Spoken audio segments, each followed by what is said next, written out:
nih pinky-pinkynya. Oh, biar seger terus dong. Harus semangat terus ya nggak? Siap, siap. Oke, Dok. Silakan, Ini Dok. kita mau langsung mulai aja ke materi atau kita masih nunggu beberapa? Langsung aja nih. Langsung aja, Dok. Langsung aja, Dok. Udah 19.44 ya.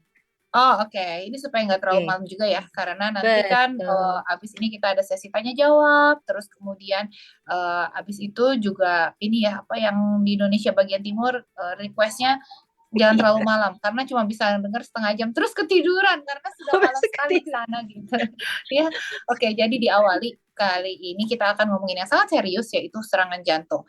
Nah, bagi teman-teman, Bapak Ibu semua yang baru hadir dan baru join acara Dokter Talk di One More Academy ini, nanti tolong pesan saya dengerin sesi satu ya, tolong dari leadernya tuh dibagi untuk pengenalan transdermal nano. Apa sih artinya teknologi transdermal nano dan seberapa canggihkah stiker-stiker yang One More miliki. Nah, itu nanti bisa dilihat ditonton di video yang pertama ya, sesi saya yang pertama. Ya, betul kan? Nanti supaya bisa nyambung gitu sama yang sekarang kita bicarakan karena kalau baru datang tiba-tiba nih, tiba-tiba hari ini datang terus kita bilang kita punya uh, transdermal nano patch, intinya tuh yang koyo gitu ya, dibilang koyo bukan sih stiker tapi dalamnya mengandung nutrisi yang bisa diserap ke pembuluh darah. Nah itu kan bingung ya, kok bisa ya, kenapa bisa gitu, bener gak sih? Nah itu jawabannya ada di sesi nomor satu. Oke, nah kemudian di sesi-sesi dari kemarin sampai sekarang itu semuanya nyambung terus ya, mulai kita kemarin seru-seruan tentang seksualitas ya, laki-laki perempuan segala macam ya, terus sampai ke bagaimana caranya biar bisa badannya bagus, kulitnya bagus gitu kan.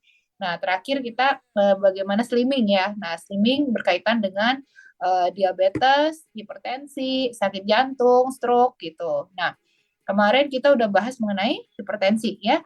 Hari ini kita akan membahas mengenai sakit jantung. Nah, di antara kita semua pasti sering mendengar yang namanya sakit jantung. Seorang meninggal atau seorang serangan jantung, saudara kita punya sakit jantung gitu ya. Nah, itu sebetulnya bisa dicegah nggak sih? Gitu. Ya itu sebetulnya bisa dicegah dan bisa kita perlambat gitu ya progresnya. Nanti kita akan bahas ya. Nah, sebelumnya saya mau cerita dulu nih, beberapa hari yang lalu saya tuh kebetulan ada di sebuah acara ya. Terus kemudian di acara itu saya menjadi tim medis, acaranya banyak gitu, perkumpulan banyak banyak orang ya, ada 1.500 orang. Tahu-tahu ada ibu-ibu terkulai lemas di toilet umum. Dia cuma duduk aja gitu. Terus kemudian nggak ada yang nolongin gitu. Terus akhirnya ada yang nolongin, dimasukin ke ruang ini ya, karena di situ ruang apa kayak ruang ruang pertemuan aja, jadi nggak ada IGD gitu, jadi akhirnya ditaruh di ruang kesehatannya. Terus kemudian kebetulan ketemu gitu sama saya gitu, terus udah gitu kita cek ternyata serangan jantung gitu. Nah untung pada saat itu ada bawa obat serangan jantung itu ya, obat anti serangan jantung ditaruh di bawah lidah, terus kemudian serangan jantungnya relief ya, menghilang gitu, perbaikan, tapi kan itu cuma sementara ya, terus kemudian dilarikan ke rumah sakit dan itu untung selamat. Nah, berapa banyak orang yang seperti itu dan tidak ada pertolongan medis saat itu, terus kemudian ya udah gitu, bye bye gitu ya hidupnya. Nah, itu supaya kita tidak terjadi pada diri kita itu harus seperti apa. Nah, kita lihat ya, dan serangan jantung itu bagaimana sih. Oke, kita langsung aja ya Mama De ke materinya ya. Ya, betul. Silakan, Dok. Ya. Oke.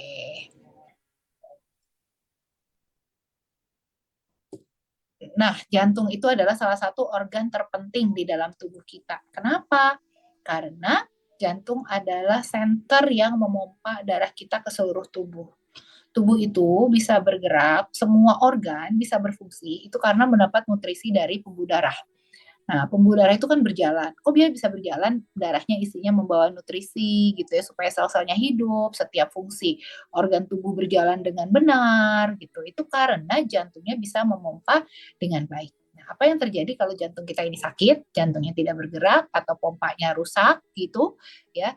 Nah, itu menyebabkan organ-organ juga di luar sana yang diperdarahi oleh jantung, yang artinya semuanya gitu ya, itu tidak berjalan dengan baik gitu.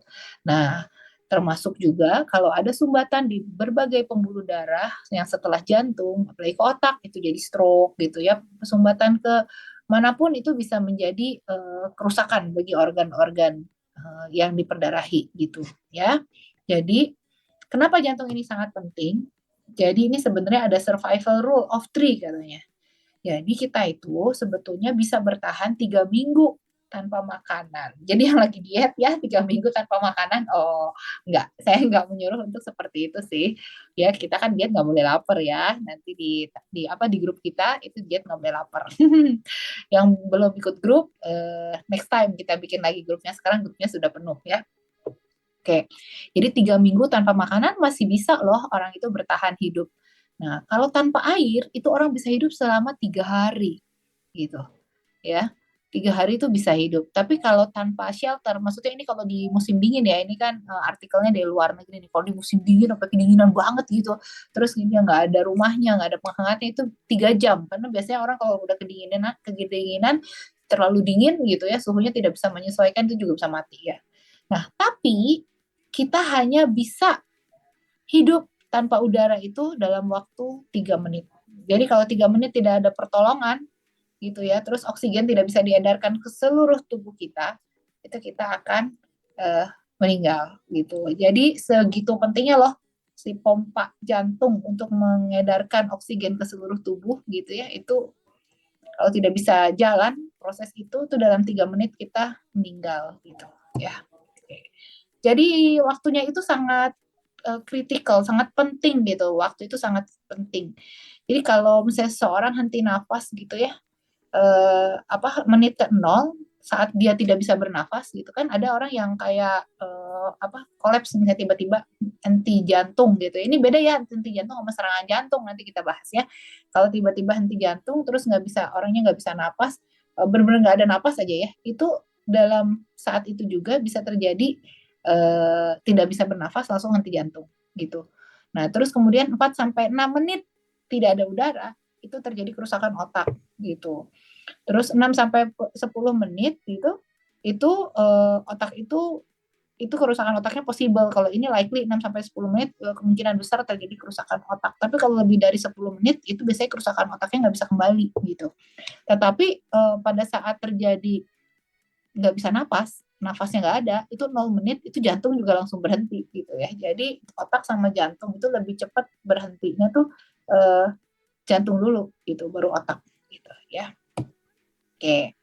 Nah, kalau misalnya kita berbicara mengenai penyakit jantung, itu pasti banyak banget nih.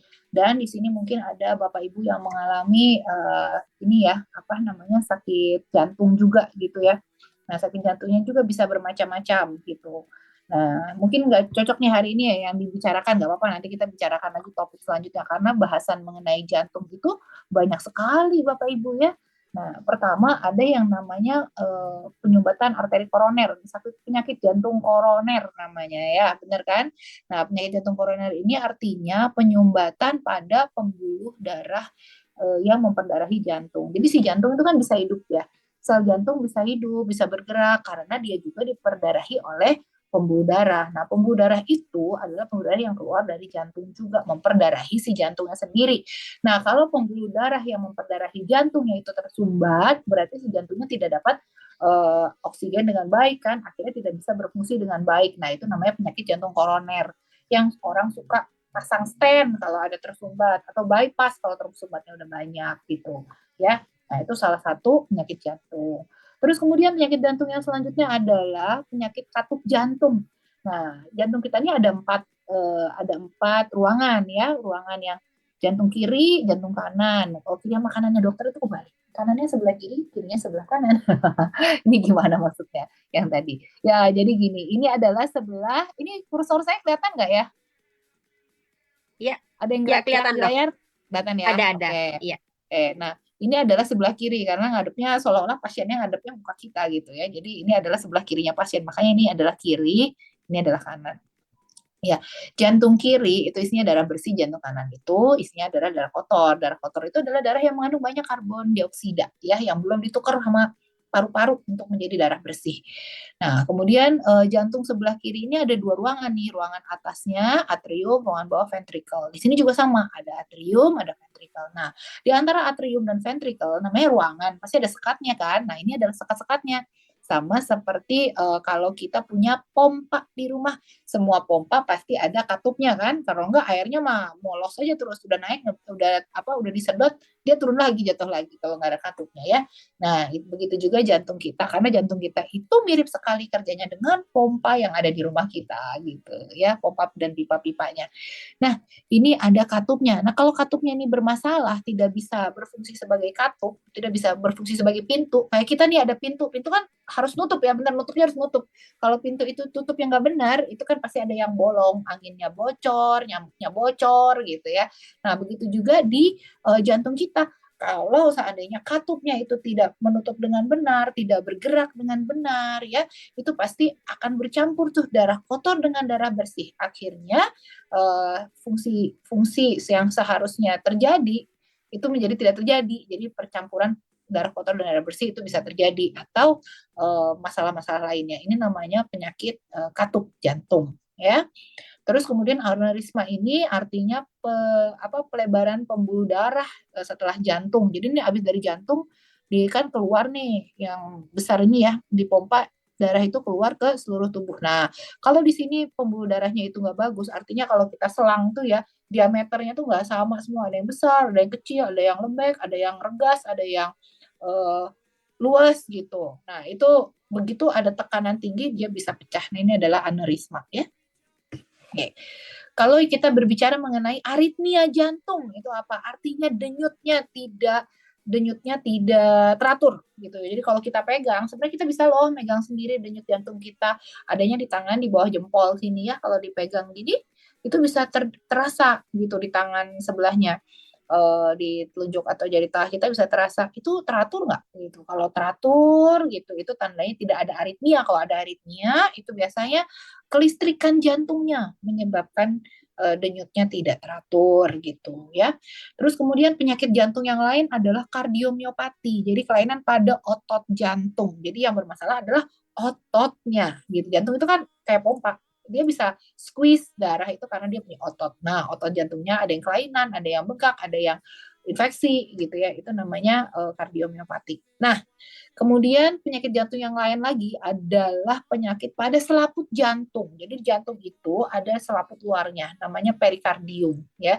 Sama kayak paru-paru kita, itu nggak cuma sel-sel doang, tapi ada selaputnya. Sama kalau kita lihat jeruk, Bapak Ibu, jeruk itu kita bisa lihat bulir-bulirnya atau sel-selnya, tapi kita juga bisa lihat selaputnya kan. Nah, begitulah ceritanya ya. Kayak perikarditis ini tuh radang pada selaput jantung. Jadi itu bisa jantungnya nggak bisa gerak karena ke kebekep sama air gitu, ada cairan di jantung apa di selaput jantungnya gitu ya.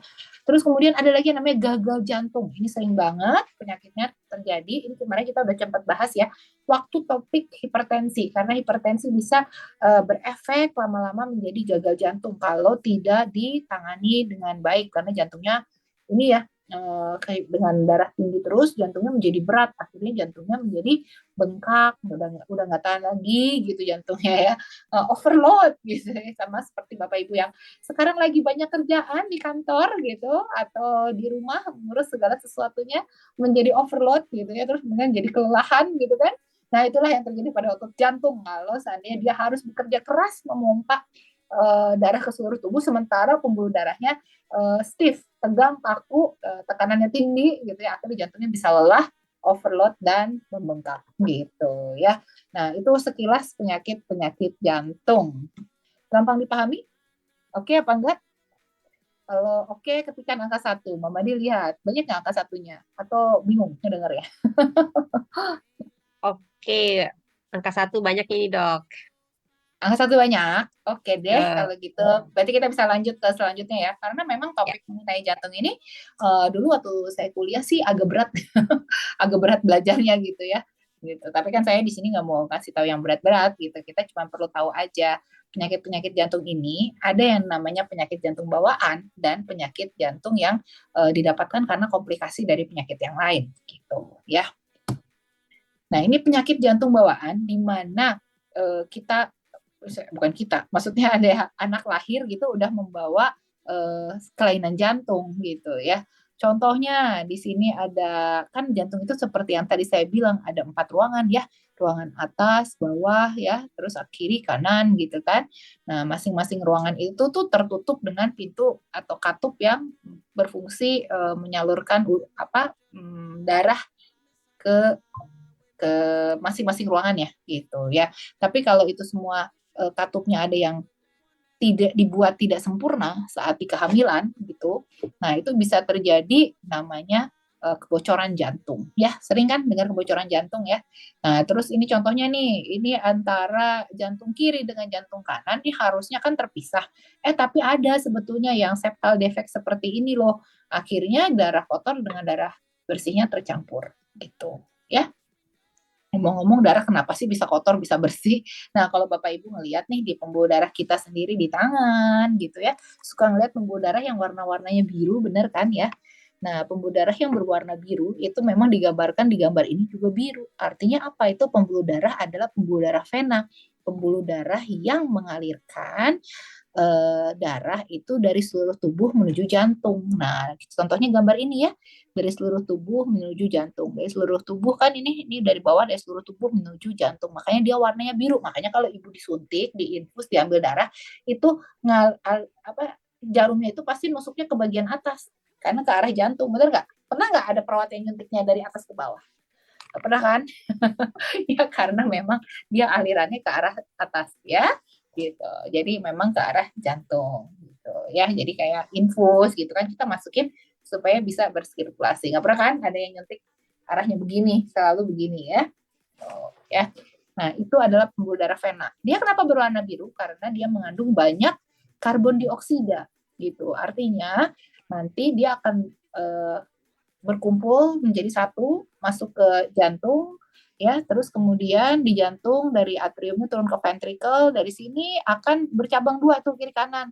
Nah, ini adalah ke arah paru-paru. Nah, di paru-paru itulah terjadi pertukaran antara karbon dioksida dan oksigen. Ini pelajaran SD kayaknya.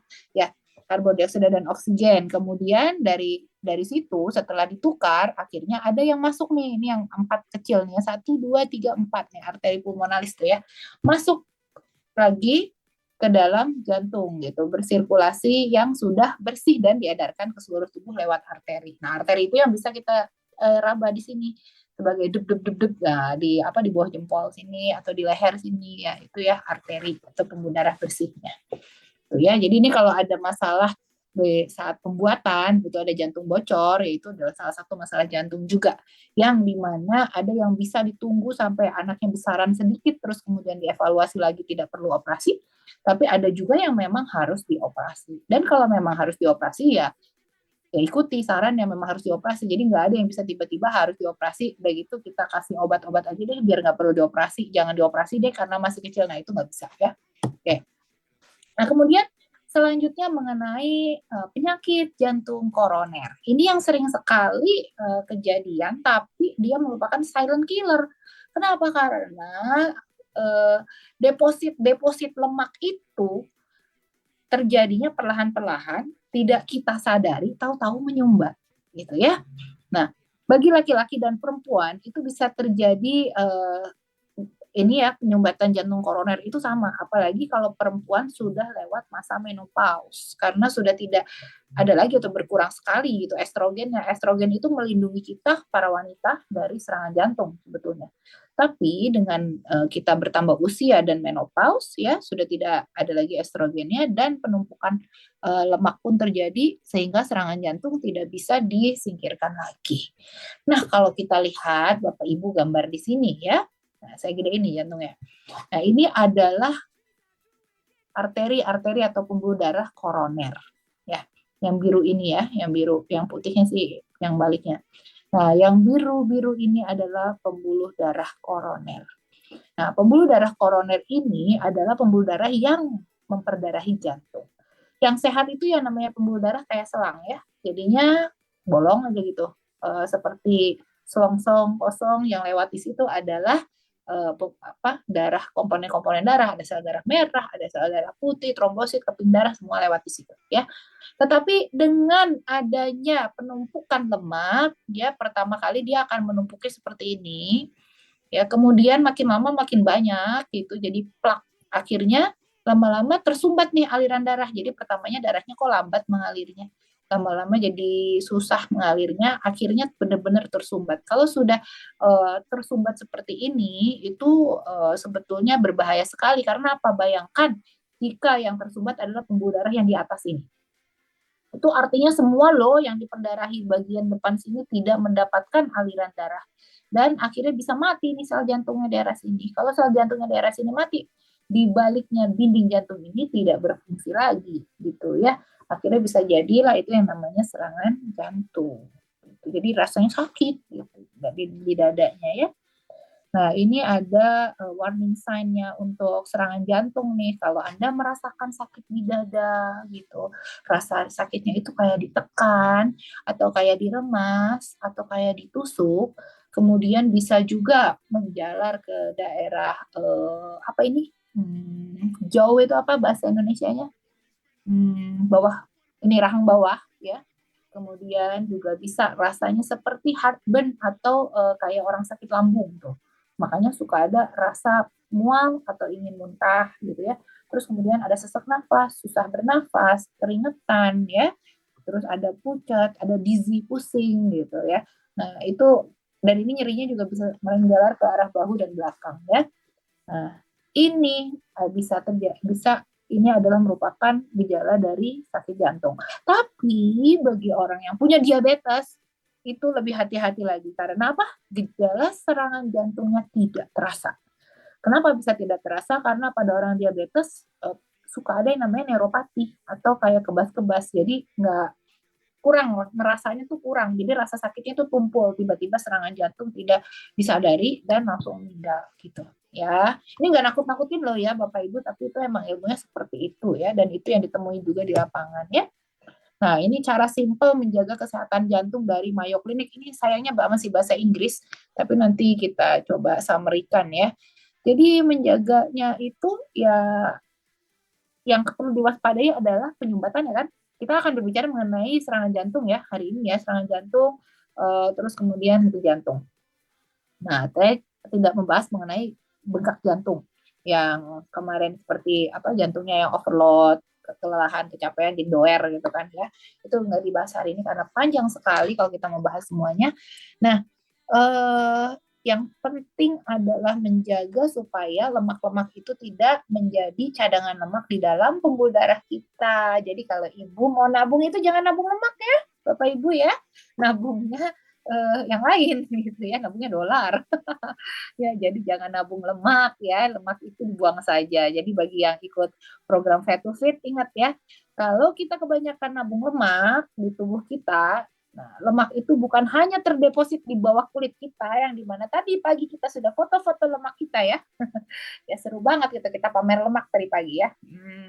Nah, itu bukan hanya lemaknya ada di perut, ada di paha, ada di pantat, ada di pipi, ada di tangan gitu ya. Bukan hanya di situ, tapi lemaknya juga bisa jadi mulai pelan-pelan terdeposit di pembuluh darah kita. Dan itu lebih berbahaya daripada lemak yang ada di perut kita saat ini. Jadi kalau kita concern terhadap berat badan, itu sudah bagus gitu. Sekarang saatnya untuk merapikan pola makan. Bukan berarti disuruh makan daun terus atau sayuran terus kayak gini ya, kita nanti bisa stres ya. Tapi kita harus sadari dan cari pola makan seimbang buat tubuh kita ya.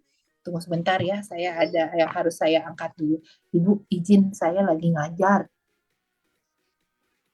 Sebentar ya Bu, saya telepon. Ya. Nah, kemudian kita tonton videonya ya. If you're concerned about your heart health, here's good news. You can help yourself no matter what age you start implementing these beneficial lifestyle choices. Mayo Clinic cardiologist Dr. Reka Mankad says one of the most important choices is about how your meals are made.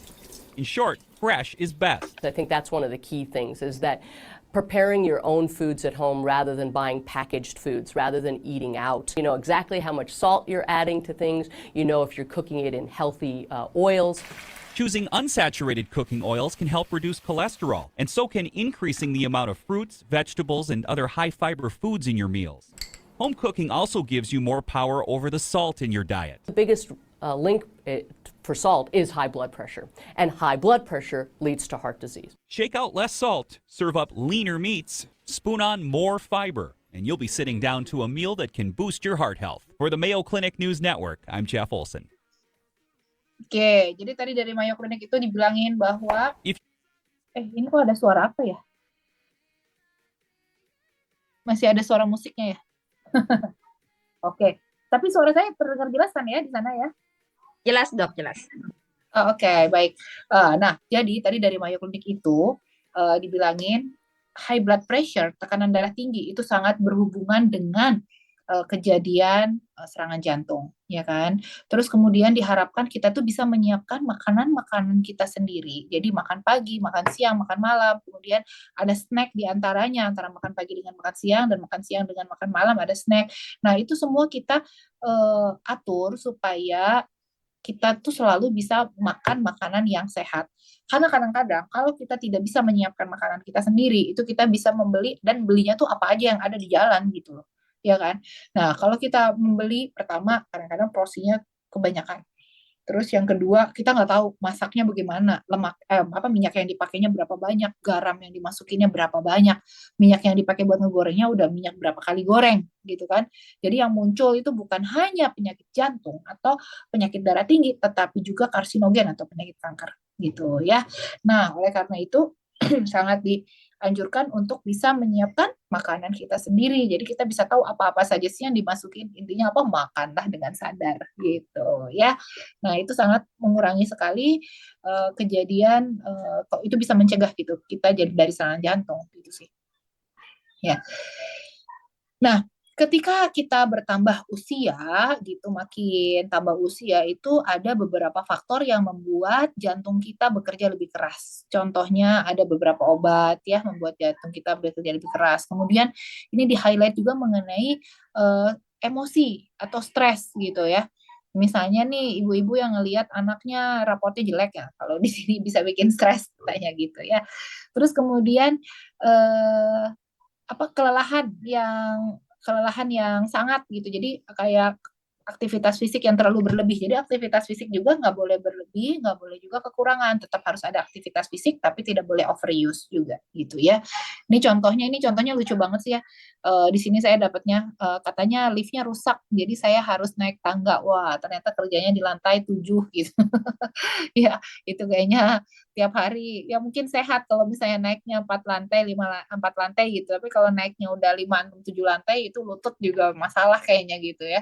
Nah, terus beberapa penyakit, infeksi atau seperti kecelakaan gitu ya, itu juga bisa membuat seseorang menjadi terkena masalah jantung. Contohnya pada lansia yang jatuh. Nah, ini lansia kalau udah sekali jatuh gitu itu ya udah itu patah tulang, wah itu udah muncul banyak komplikasi lainnya. Gitu, ya. Nah, yang terpenting adalah seperti yang tadi Mayo Clinic bilang, gaya hidup yang tidak sehat itu dapat menyebabkan kematian jantung mendadak. Ya, jadi kematian akibat sakit jantung itu tidak pandang bulu, baik laki-laki maupun perempuan itu bisa terjadi. Nah, ini datanya tahun 2019 ya. Ini adalah kematian per 100.000 orang di Indonesia loh. Ini data di Indonesia Bapak Ibu ya. Ini yang perempuan nih. Jadi dari 100.000 populasi itu terkena serangan jantung itu sebanyak 85 kejadian per 100.000 ya.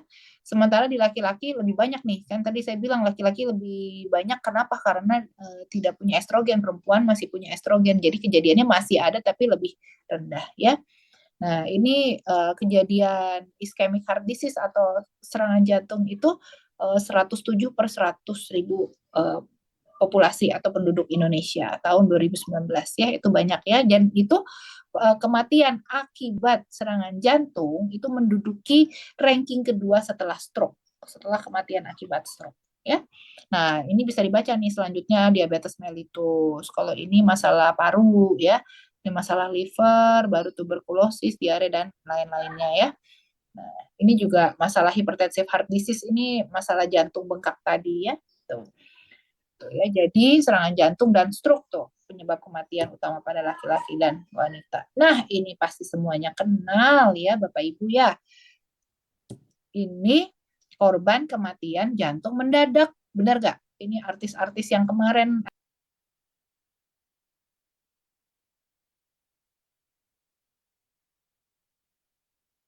Dokter, suaranya ke mute, dokter.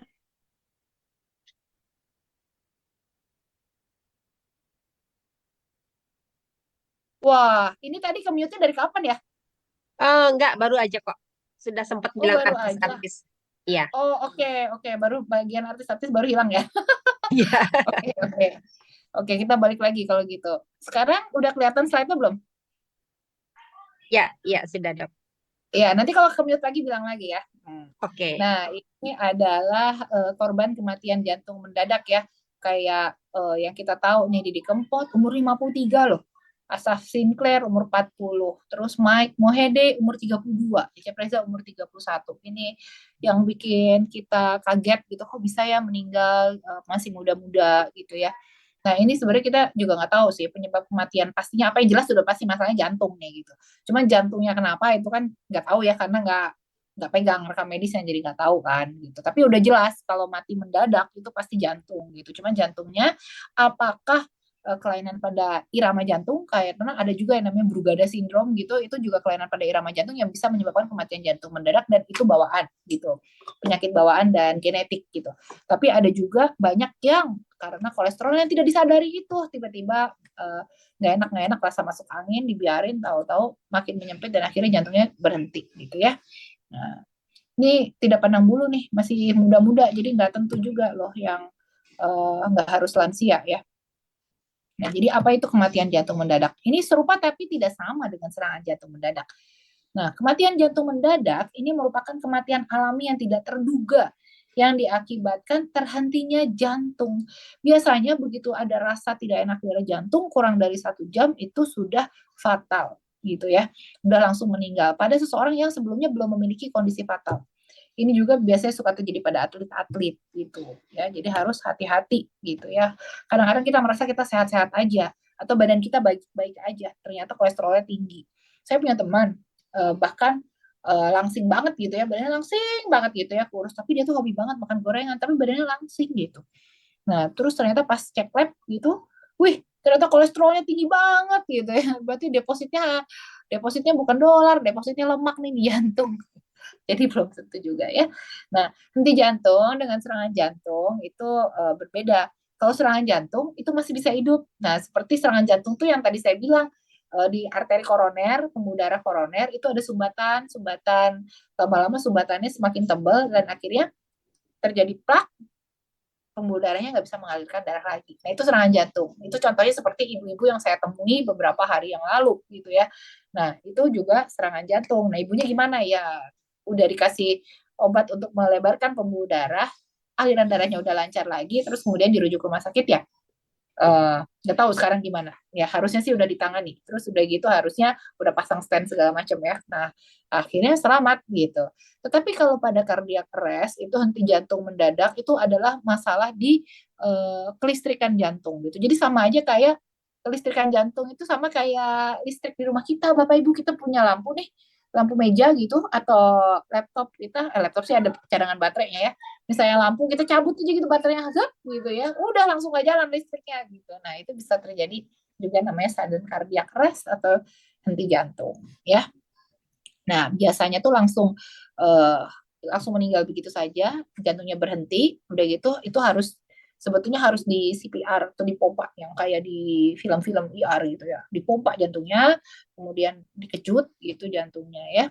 Nah, terus kalau orang yang serangan jantung sebetulnya dia masih bisa bernapas, cuman aduh sakit jantung, sakit dada ya tadi gejala-gejala apa serangan jantung ya, heart attack ya, sakit dada, nggak enak perut, sakitnya menjalar sampai sini, restless, keringetan gitu, pucat. Nah, Itu tidak dipompa ya, kalau nemu pasien begitu jangan langsung dipompa karena dia masih masih berdetak jantungnya gitu. Cuman ada sumbatan. Nah, itu juga harus dibuka sumbatannya. Oke. Nah, kematian jantung mendadak di Amerika itu membunuh lebih banyak daripada kanker. Setiap tahunnya itu 1 dari 4 kematian adalah penyakit jantung gitu ya, dan hanya 7,6% yang selamat ya, banyak sekali sebetulnya kejadiannya ya. Jadi kejadian kematian karena penyakit jantung itu 26%, untuk kanker 23%. Jadi ini lebih lebih harusnya lebih dicegah juga ya dibanding kanker ya. Oke, jadi kematian jantung mendadak itu bisa kita bagi dua untuk orang yang kurang dari 35 tahun dan lebih dari 35 tahun. Nah, ini adalah grafik yang ke kanannya ini adalah usia, yang ke atasnya itu resiko terjadinya ya, makin ke atas makin tinggi resikonya ya. Nah, ini yang muda-muda itu biasanya terjadi karena ini apa namanya, kelainan kongenital, karena ada peradangan pada otot jantung gitu, ada beberapa sindrom juga ya. Tetapi makin usia bertambah Bapak Ibu di atas 35 tahun, makanya udah mulai harus cek ya. Yang sekarang usianya di atas 35 tahun, nah mungkin ada coronary arteriosclerosis. Itu artinya apa? Artinya yang ada itu penumpukan atau deposit lemak yang ada di pembuluh darah jantung gitu. Terus kemudian kardiomiopati yang dilated, artinya jantungnya bengkak gitu ya. Terus kemudian ada masalah katup jantung.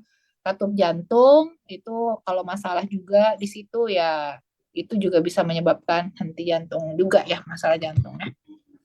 Oke, jadi waspadai 3 penyebab henti jantung, yaitu penyakit arteri koroner, pembesaran jantung, ya, jadi otot jantungnya menebal, membesar, doer, atau masalah kelistrikan jantung, ya. Nah, jadi faktor kenapa seseorang bisa terjadi kematian jantung mendadak itu terdiri dari faktor yang tidak dapat dimodifikasi. Contohnya adalah faktor genetik, ya. Kemudian yang kedua adalah faktor-faktor yang bisa kita ubah. Nah, tugas kita adalah mengubah faktor yang bisa kita ubah. Benar nggak? Kalau yang udah nggak bisa diubah, kayak kita punya gennya gitu ya, ya udah diterima aja, namanya juga kita diwarisin gen gitu ya. Tapi kalau misalnya bisa kita ubah, kenapa nggak kita ubah dari sekarang gitu. Contohnya penyakit jantung koroner ya, itu jelas bisa kita ubah dengan pola hidup yang sehat, pola makan yang sehat, olahraga, istirahat teratur gitu, tidak stres gitu ya. Nah, itu bisa mengurangi deposit-deposit lemak yang berada di pembuluh koroner. Kemudian kerusakan otot jantung itu terjadi akibat obesitas, kegendutan, suka minum alkohol, memakai narkoba atau minum minuman yang tidak sehat ya. Nah, aktivitas fisik yang terlalu intens, yang terlalu berlebih yang bikin badan kecapean. Nah, ini hati-hati ya bagi yang memang olahraganya udah banyak banget. Biasanya itu terjadi pada pelatih olahraga yang olahraganya udah tiap hari dari pagi sampai sore olahraga gitu ya. Itu bukan cuma hormon aja yang menjadi imbalance gitu, tetapi jantung juga menjadi overuse juga, karena untuk setiap aktivitas kan dibutuhkan pompa jantung juga gitu ya. Nah, ini hasil dari pemeriksaan genetik. Jadi saat ini tuh sudah ada pemeriksaan yang bisa mengecek apakah kita mempunyai gen sakit jantung atau tidak. Nah, dulu kan dibilangin, oh ini turunan nih, saya kena diabetes juga turunan. Ternyata gen diabetes tuh sekarang udah bisa dicek loh. Gen diabetes tuh ada atau tidak. Seperti orang ini contohnya ada nih, elevated risk untuk heart disease. Nah, artinya apa? Artinya memang punya masalah nih di jantung. Tapi untungnya dia tidak punya gen kolesterol gitu ya. Itu bayangin aja kalau di sini udah positif, wah itu benar-benar harus diet ketat itu ya, karena berbahaya ya. Gitu. Nah, ini aritmia tuh atau itu ya, jadi jantungnya itu berdetak tidak berirama gitu ya, jadi tidak ritmis gitu. Itu juga ada gennya sebetulnya. Brugada sindrom yang tadi saya jelaskan itu ya, tiba-tiba henti jantung mendadak juga bisa ada gennya sebetulnya itu gitu ya. Nah, seberapa besar resiko kematian jantung mendadak bila kita memiliki penyakit-penyakit jantung ini? Nah, paling banyak yang menyebabkan kematian jantung mendadak adalah penyakit jantung koroner, 75% ya. gitu. Selanjutnya kardiomiopati atau kelainan otot jantung gitu ya. Tapi yang paling besar adalah penyakit jantung koroner, di mana ini sebetulnya bisa kita perlambat progresnya, bisa kita cegah ya. Dan jangan lupa untuk sering cek, di atas 40 tahun tuh udah harus ngecek kondisi jantungnya sebetulnya seperti apa gitu, ya. Nah, seberapa besar resiko kematian jantung mendadak? Sebetulnya semakin bertambahnya usia, itu semakin besar kejadian resiko kematian jantung mendadak ya. Ini dari penelitian ya, jadi sudah nggak perlu ditanyakan lagi karena ini udah penelitiannya begitu. Makin besar loh resikonya dengan bertambahnya usia. Jadi kalau lihat usia Anda di mana nih? Udah makin mendekati belum? Ya. Nah, kenapa kita harus waspada terhadap kematian jantung mendadak apabila Anda itu adalah seorang laki-laki? Karena 1 dari 9 orang laki-laki mengalami berisiko mengalami ini sudden cardiac death, kematian jantung mendadak sebelum usianya 70 tahun. Itu menurut penelitian. Ya, jadi ngeri banget 1 dari 9 itu 10% loh. Ini di sini kita ada berapa Bu Made, peserta Bu Made? Ya, di sini ada berapa ini? 100 lebih. 230 sudah, Dok. Oh, cepat sekali pertambahannya. Oh, cepat ya, udah 230 ya. Nah, Ya, ya. misalnya nih dari 230 orang yang ada di sini, anggaplah separuhnya adalah laki-laki ya. Ada 115 orang laki-laki gitu. Terus kemudian kalau 1 banding 9 itu artinya 12 orang di antara kita, di antara laki-laki di sini 12 orang itu berisiko terhadap terjadinya eh, serangan jantung gitu, atau kematian jantung mendadak gitu. Bisa 75% dari kematian jantung mendadak itu adalah disebabkan oleh serangan jantung atau penyakit pembuluh darah koroner. Jadi harus hati-hati ya gitu. Terus kemudian kalau perempuan memang lebih relatif lebih dikit kejadiannya gitu ya. Dari 30. Kalau ini 1 dari 9, ini 1 dari 30. Tapi sampai usia menopause. Sampai usia premenopause. Setelah dia menopause, resikonya akan sama juga dengan laki-laki ya. Oke, jadi yang paling penting adalah mengontrol faktor risiko terjadinya penyakit jantung ini. Contohnya adalah kolesterol, terus kemudian tekanan darah ya. Itu yang paling penting. Nah, jadi kalau Anda wanita juga harus lebih waspada. Kenapa? Karena menurut penelitiannya ternyata pada malam hari wanita itu lebih sering terjadi cardiac arrest-nya ini pada malam hari saat tidur gitu. Menurut penelitian ya. Oke.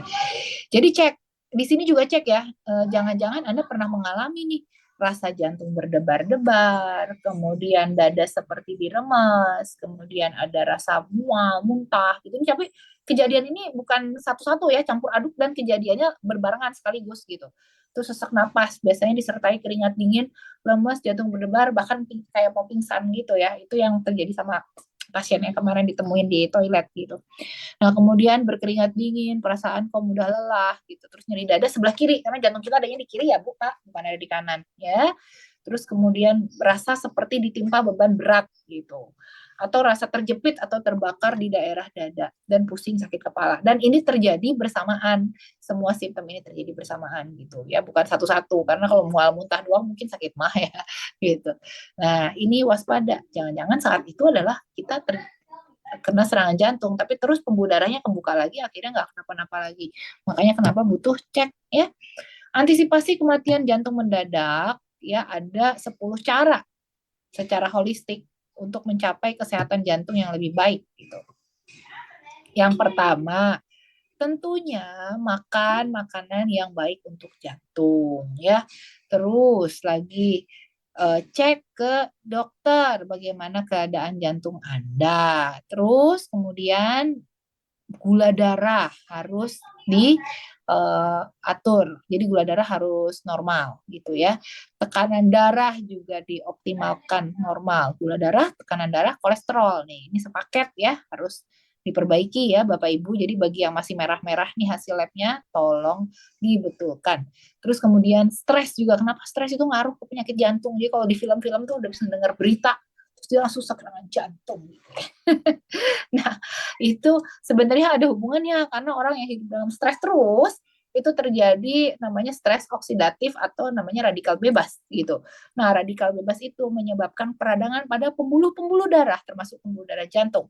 Dengan terjadinya peradangan pada pembuluh darah atau pembuluh darah jantung, itu deposit lemak kan semuanya bakal lewat ya di pembuluh darah jantung. Sama seperti selang, kita punya selang di rumah kan selalu dilewati air tuh. Nah, setiap air lewat ada yang mengendap, setiap air lewat ada yang mengendap. Nah, setiap darah lewat ada juga lemak yang mengendap di situ. Dengan adanya pembuluh darah yang kurang bagus karena adanya stres oksidatif gitu ya, itu itu sebenarnya ada bahasa kerennya. Kalau yang di sini kan ada banyak tenaga medis juga ya. Nah, ini ada namanya sistem retikuloendotelial sistem juga gitu ya, restnya juga terganggu. Terus kemudian sel-selnya terganggu, akhirnya pembuluh darahnya tidak mulus lagi, tidak smooth, menjadi lebih kaku gitu. Terus kemudian apa yang terjadi dengan adanya peradangan-peradangan di situ? Deposit-deposit makin mudah terdeposit, terendap, dan nempel di situ. Jadi stres itu ngaruh ya. Terus kemudian alkohol juga perlu dikurangi kalau bisa dihilangkan ya. Nah, ini berat badan Bapak Ibu ya. Dengan adanya banyak berat badan kita maksudnya berat badan kita masuk ke arah overweight atau ke arah obes gitu.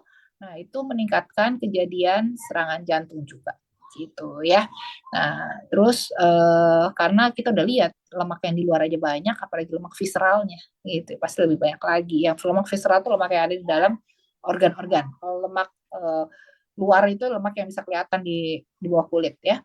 Terus kemudian kalau bisa tidak merokok gitu, karena merokok itu lebih banyak manfaat, ya mudaratnya daripada manfaatnya ya. Dan juga jangan lupa berolahraga. Nah, itu adalah 10 langkah untuk melindungi jantung Anda supaya sehat ya.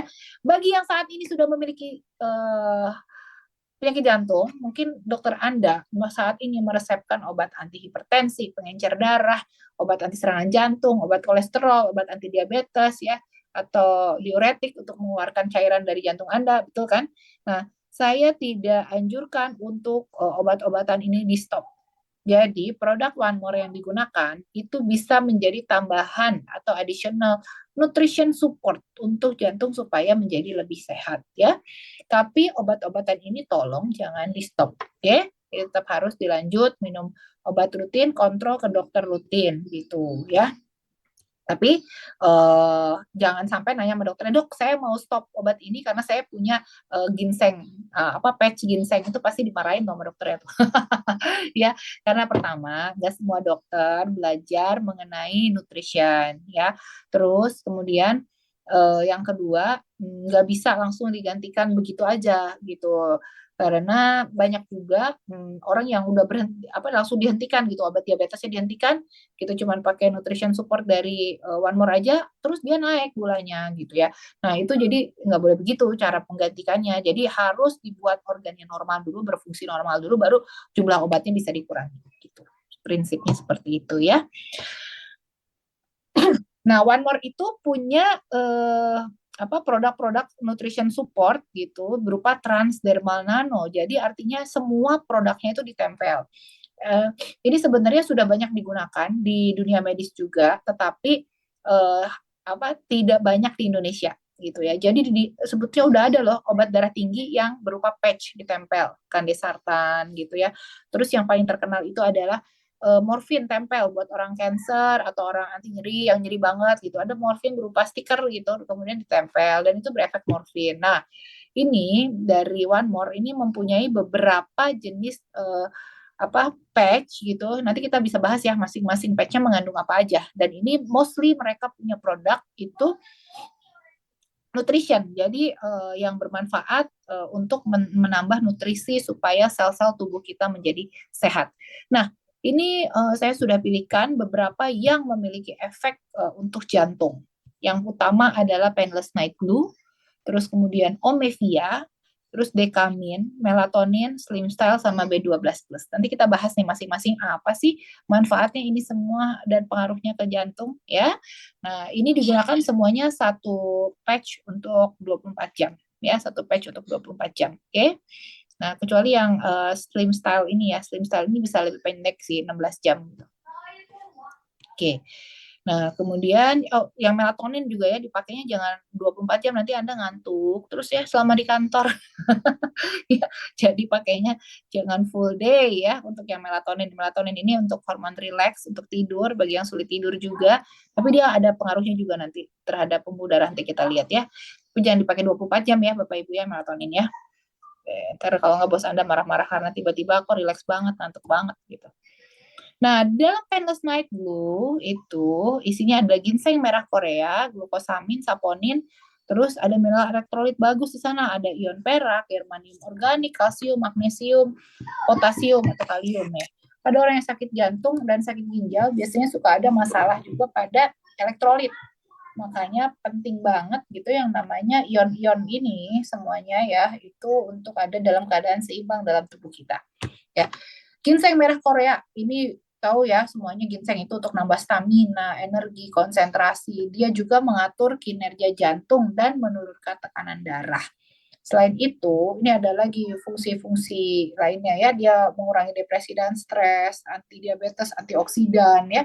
Jadi kalau ada antioksidan itu udah bagus karena bagus untuk perbaikan sel-sel gitu. Untuk detox, untuk peradangan sendi gitu. Nah, sementara saponin itu ada antibiotik alami ini. Jadi One More itu punya Painless Night Blue yang sekali tempel itu sebenarnya manfaatnya banyak gitu. Nggak cuma buat khusus jantung aja gitu ya, tapi bisa juga untuk sakit lutut gitu. Nah, ini ditempelnya di mana? Nggak perlu di tempat yang sakit atau harus di jantung terus nyerapnya cuma ke jantung doang gitu. Enggak ya. Jadi ditempel dimanapun itu akan sama efeknya. Karena apa? Begitu ditempel dia akan menyerap ke seluruh tubuh karena dia akan turun ke pembuluh darah dan zat aktifnya itu akan dialirkan oleh pembuluh darah ke seluruh tubuh. Nah, tadi saya ngelihat ada yang maunya di mata, tempelnya di mata gitu, di mana sebenarnya nggak harus gitu. Tapi kalau bisa itu satu itu dipakai dalam 24 jam ya. Jadi jangan saya mau irit, saya mau seuplik aja itu kurang dosisnya gitu ya. Jadi memang udah disiapkan satu patch ya, satu patch itu dipakai untuk 24 jam. Tuh ya, terus kemudian nih germanium organik ya. Jadi molekul germanium ini dia tuh punya kemampuan untuk mengangkut 3 atom oksigen gitu. Ya, jadi apa namanya? Meningkatkan asupan oksigen di dalam pembuluh darah kita gitu. Ya, jadi penting sekali untuk keseimbangan antar di sel-sel tubuh kita ini, keseimbangan pertukaran ion, oksigen gitu itu sangat penting. Jadi kalau pembuluh darahnya kaya akan oksigen, contohnya seperti kita hidup di pegunungan yang kaya akan oksigen, bukan gunung banget ya, gunung makin tinggi banget juga oksigennya makin sedikit ya. Tapi dengan di pedesaan, daerah yang bersih dari polusi, itu kandungan oksigen jauh lebih baik ketimbang di perkotaan gitu ya. Nah, kualitas darahnya pun pasti jauh lebih baik gitu. Nah, tapi kita tidak bisa, kadang-kadang tidak bisa memilih. Kayak saya ya tinggal di Jakarta ya emang udah sehari-hari kerjanya di Jakarta dan pekerjaannya semua ada di sini, ya mau nggak mau kan harus cari cara lain supaya tetap bisa sehat gitu. Nah, salah satunya pemakaian germanium organik ini juga sangat membantu gitu ya, karena dia si Painless Night Blue ini karena dia mempunyai germanium organik di dalam situ ya. Nah, kemudian selanjutnya yang akan dibahas adalah produk yang namanya Omevia. Nah, di dalam Omevia ini mengandung omega 3, coenzim Q, terus kemudian DHEA dan pregnenolon. Ini sebenarnya udah kita bahas di pertemuan sebelumnya ya, yang sebelum-sebelumnya tuh, ya tentang kewanitaan gitu. Nah, omega 3 seperti kita ketahui ini sangat mengurangi resiko terkena penyakit jantung ya. Nah, coenzim Q juga meningkatkan kontraksi otot jantung, memperbaiki aliran darah ke seluruh tubuh gitu ya. Nah, kemudian DHEA itu juga dehidroepiandrosteron. Ini adalah hormon besar yang sebetulnya sumber dari beberapa hormon DHEA ini gitu. Nah, DHEA ini bisa melindungi tubuh dari serangan jantung, diabetes, terus mampu menurunkan kadar kolesterol juga. Sementara si pregnenolon ini bisa mengurangi depresi dan stres dan meningkatkan kualitas tidur gitu, ya. Nah, ini sangat penting nih omega 3 dan coenzim Q itu juga dia berpengaruh terhadap sintesis kolesterol ya, biar kolesterolnya itu tidak banyak menumpuk sama punya efek untuk pengencer darah. Tapi jangan sampai pengencer darahnya di stop ya dengan pemakaian ini gitu ya. Tuh. Kemudian di dalam dekamin ya, dekamin ini mengandung vitamin D, D3, K2, magnesium, dan vitamin C. Jadi vitamin ini adalah vitamin tempel. Jadi bisa ditempel, jadi Anda nggak lupa-lupa nelen obat, nelen suplemen gitu. Nah, ini membantu mengatur sistem kekebalan tubuh, mengurangi depresi dan kelelahan, membantu menurunkan berat badan. Jadi vitamin D itu penting dalam penurunan berat badan. Jadi Bapak Ibu yang mau menurunkan berat badan itu metabolisme makanan kita, metabolisme dalam pencernaan juga diatur oleh vitamin D ya. Jadi bisa juga berat badan nggak turun-turun karena kekurangan vitamin D, itu bisa ya. Nah, ini vitamin-vitamin ini, dekamin ini bisa mengurangi resiko terjadinya penyakit kardiovaskular atau penyakit jantung gitu. Terus kemudian ya dia juga berpengaruh terhadap tekanan darah ya. Oke. Nah, melatonin ini ada page dari One More itu melatonin. Nah, melatonin ini di dalamnya itu melatonin plus gitu karena di dalamnya itu bukan cuma melatonin aja, ada melatonin, ada essence lavender, terus ada essence mawar. Jadi ekstrak dari mawar kemudian diperes, diambil ekstraknya, ditaruh di dalam patch itu ya. Nah, nggak ada yang bisa memulihkan tubuh lebih baik selain kualitas tidur yang cukup atau istirahat juga yang cukup. Makanya tubuh itu punya waktu atau circadian time, di mana kita waktu tertentu walaupun kita nggak ngelihat jam, kita kan bisa ngerasa lapar, kita tahu ini pagi, ini siang, ini malam, walaupun kita nggak punya jam, benar nggak? Itu karena tubuh itu sebenarnya udah punya waktunya sendiri, pengaturannya sendiri, gitu ya.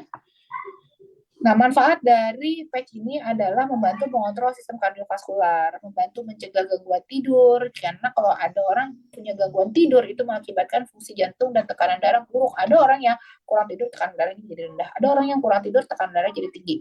Rata-rata orang kurang tidur kalau dihitung nadinya itu nadinya tinggi, itu karena jantungnya juga kurang baik ya memompanya ya. Jadi terlalu bekerja keras gitu, kayak kurang istirahat, kelelahan, ya, tapi terpaksa harus melakukan ini kan fungsi jantung adalah jantung itu harus bekerja mengedarkan darah ke seluruh tubuh darah.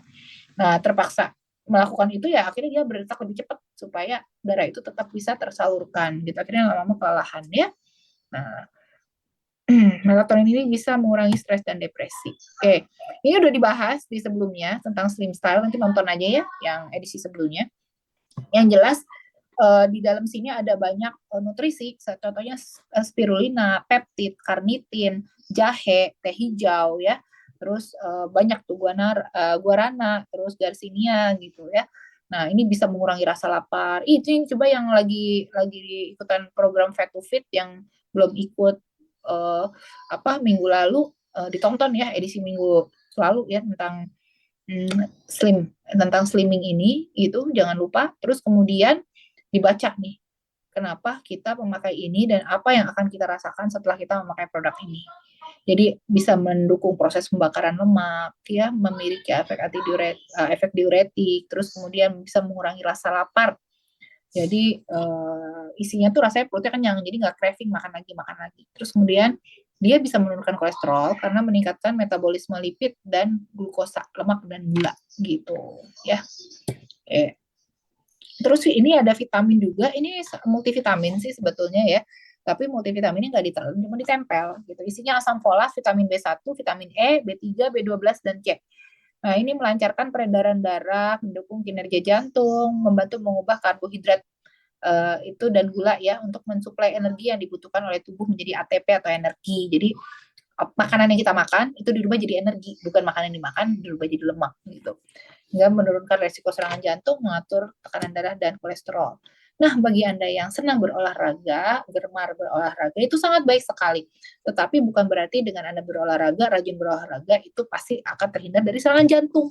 Jadi, bagi para atlet yang ada di sini, tetaplah waspada ya. Karena ternyata banyak juga tuh kejadian ini ya, ini sampai harus di CPR. Ini kan berarti dia henti jantung. Kalau serangan jantung kan nggak akan dipompa gitu ya. Nah, ini berarti henti jantung nih, makanya sampai dipompa begini ya. Karena kelelahan juga bisa menyebabkan jantung Anda berhenti mendadak. Oke. Dan bahkan ini baru-baru aja nih di tahun 2017 kemarin gitu. Ada rekan dokter gitu ya, dokter anestesi lagi bertugas gitu, meninggal gitu di ICU lagi lagi bertugas gitu, lagi praktek. Kan dokter ICU prakteknya di ICU, dokter anestesi prakteknya di ruang operasi sama di ICU ya. Nah, dia padahal udah di ICU gitu ya, tapi tetap aja meninggal dan nggak terselamatkan karena dia punya Brugada sindrom. Dan ini ada gennya. Kalau ada gennya berarti terjadi kematian mendadak itu bisa kapanpun terjadi. Kayaknya harus sering cek-cek ya. Ya. Singkatnya, kematian jantung mendadak ini dapat terjadi pada siapa aja dan kapan aja dan di mana saja gitu. Nah, pertanyaannya, kapan terakhir kali Anda memeriksakan kesehatan, terutama kesehatan jantung Anda? Atau jangan-jangan belum pernah sama sekali? Ya, kita harus berpikir kita itu hidup bukan untuk sendiri, benar gak? Kita itu punya keluarga, punya orang tua, punya anak, punya suami, yang suami punya istri gitu ya, punya cucu gitu. Nah, jika hal ini terjadi pada kita, bagaimana nasib orang-orang yang kita tinggalkan? Apakah mereka siap dengan kepergian kita? Gitu. Kalau kita tiba-tiba meninggal saat ini, gitu, tiba-tiba kena serangan jantung, terus kita nggak ada gitu dari dunia ini. Terus apa yang terjadi dengan mereka? Gitu ya. Nah, itu perlu dipersiapkan. Dan dengan kita berpikir seperti ini, kita tuh harus berpikir bahwa kalau gitu kita tuh upayakan, kalau bisa jangan sampai kena penyakit jantung koroner. Kalau bisa dicegah, lebih baik mencegah daripada mengobati, gitu ya. Ini ada tambahan bahwa vaksinasi influenza juga sangat efektif untuk mencegah kematian karena jantung ya. Tadi kita membahas apa-apa aja yang bermanfaat ya. Jadi intinya untuk mencapai jantung yang sehat itu multimodalitas. Jadi banyak sekali yang perlu kita lakukan, mulai dari makanan, mulai dari pencegahan vaksinnya supaya nggak sering terkena infeksi, terus kemudian juga dengan olahraganya, dengan ceknya, terus kemudian juga dengan nutrition supportnya. Nah, itu perlu dilakukan semuanya gitu ya. Jadi kesehatan itu adalah aset kita yang paling berharga, yang paling mahal, yang sudah Tuhan kasih buat kita, yang perlu kita jaga gitu. Dan ini lebih mahal daripada barang-barang yang kita punyai. Misalnya kita punya barang-barang mahal, itu sebenarnya kesehatan kita tuh jauh lebih mahal dari itu. Benar nggak? Karena kalau kita punya uang sebanyak apapun, tapi kita dikasih penyakitan, kita dikasih sakit jantung, kita dikasih nggak bisa ngapa-ngapain karena kita nggak sehat. Nah, itu kayaknya lebih ini ya, lebih tidak nyaman gitu untuk hidup gitu ya. Nah, jadi sebisa mungkin menjaga supaya sehat karena pencegahan itu lebih baik daripada mengobati.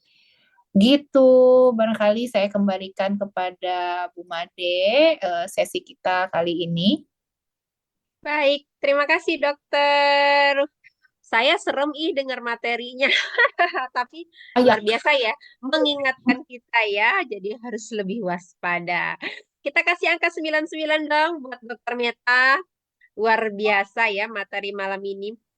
Pertanyaan yang masuk cukup banyak ini dok, saya izin oh wow, membacakan. Eh, ya Iya, boleh boleh. ngomong Apa aja tuh? ngomong-ngomong cek jantung saya juga belum pernah loh. Oh iya, Waduh, kalau gitu cek ya. harus dicek ya. Oke, yang pertama dari Juni Liartimana. Dokter, Ya, saya mau tanya, sekarang saya ada rasa kurang enak di dada. Rasanya bukan sakit, namun rasanya nggak enak. Rasanya hmm, gemuruh, goyang-goyang gitu. Periksa sih belum, tapi saya juga ada gangguan mah. Nah, pertanyaan gitu cara mengatasinya seperti apa? Itu pertanyaan pertama, dok. Silakan. Oke, ini nggak bisa saya jawab pasti gitu karena memang sebetulnya harus melihat hasil pemeriksaan, harus memegang pasiennya juga, mendengar pakai stetoskop juga gitu, jantungnya kayak apa, rasa goyang-goyang deg-degan di sini juga bisa terjadi karena memang ada masalah aritmia atau yang berdebar-debar gitu ya, jadi masalah kelistrikan jantung bisa juga, atau sebetulnya lagi banyak cemas, banyak pikiran juga kita suka rasa deg-degan, atau lagi kecapean juga banyak suka rasa berdebar-debar gitu ya. Nah, tapi kalau memang ada rasa tidak nyaman seperti itu, ada baiknya melakukan pemeriksaan gitu ya. Kita Hmm. pastikan masalahnya tuh di mana. Kalau masalahnya memang di jantung ya diberesin gitu. Tapi kalau dan itu serius ya kan. Tapi kalau masalahnya ada di pikiran gitu, nah itu ya berarti penyelesaiannya adalah ya solving problem-problemnya gitu ya. Nah, sakit mah itu rasanya memang bisa ada rasa panas ke sini kalau ada GERD. Jadi kalau ada reflux ya dari lambung, asam lambungnya naik ke atas. Nah, itu bisa juga ada rasa heartburn atau seperti dada terbakar gitu. Nah, itu juga bisa salah satu gejala, tapi tidak berdebar-debar ya. Kalau misalnya heartburn itu rasanya panas gitu, nggak berdebar-debar sih gitu. Nah, itu juga, tapi mah itu bisa diselesaikan kok, harusnya mah itu bisa sembuh kok. Baik yang disebabkan bakteri atau disebabkan pola makan, itu mah juga harusnya sembuh gitu. Ya, diberesin deh, ketemu sama dokternya ya. Iya, sip. Terima kasih dokter. Jadi periksa dulu baru tahu ya apa baru solusinya kita bisa tentukan gitu. Ya, Baik. Ya, pertanyaan kedua dari Ibu Poni Bogor. Saya terkena serangan jantung kedua kalinya 6 bulan lalu. Akhirnya jantung terendam dengan cairan dan susah sekali nafas. Akhirnya ya, diberikan Furodip dan masih dalam pemantauan dokter jantung. Yang mau oke. ditanyakan, untuk rasa sesak yang terus-menerus saya rasain tiap malam, selain ngandelin obat dengan apa ya dok? Mungkin solusi one more Ya, mungkin ya dok. Ya. iya, itu ini rasanya pasti nggak enak banget ya Bu Foni ya yang di Bogor ini.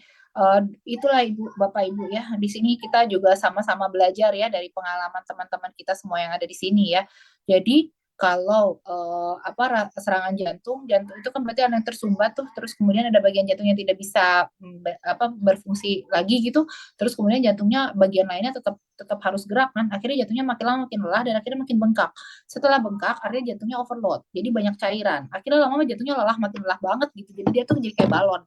Jadi awalnya balonnya kenceng bagus gitu ya, lama-lama didoer-doer akhirnya ya lemes banget, capek banget gitu, untuk pompa aja udah capek, udah letoy gitu kan.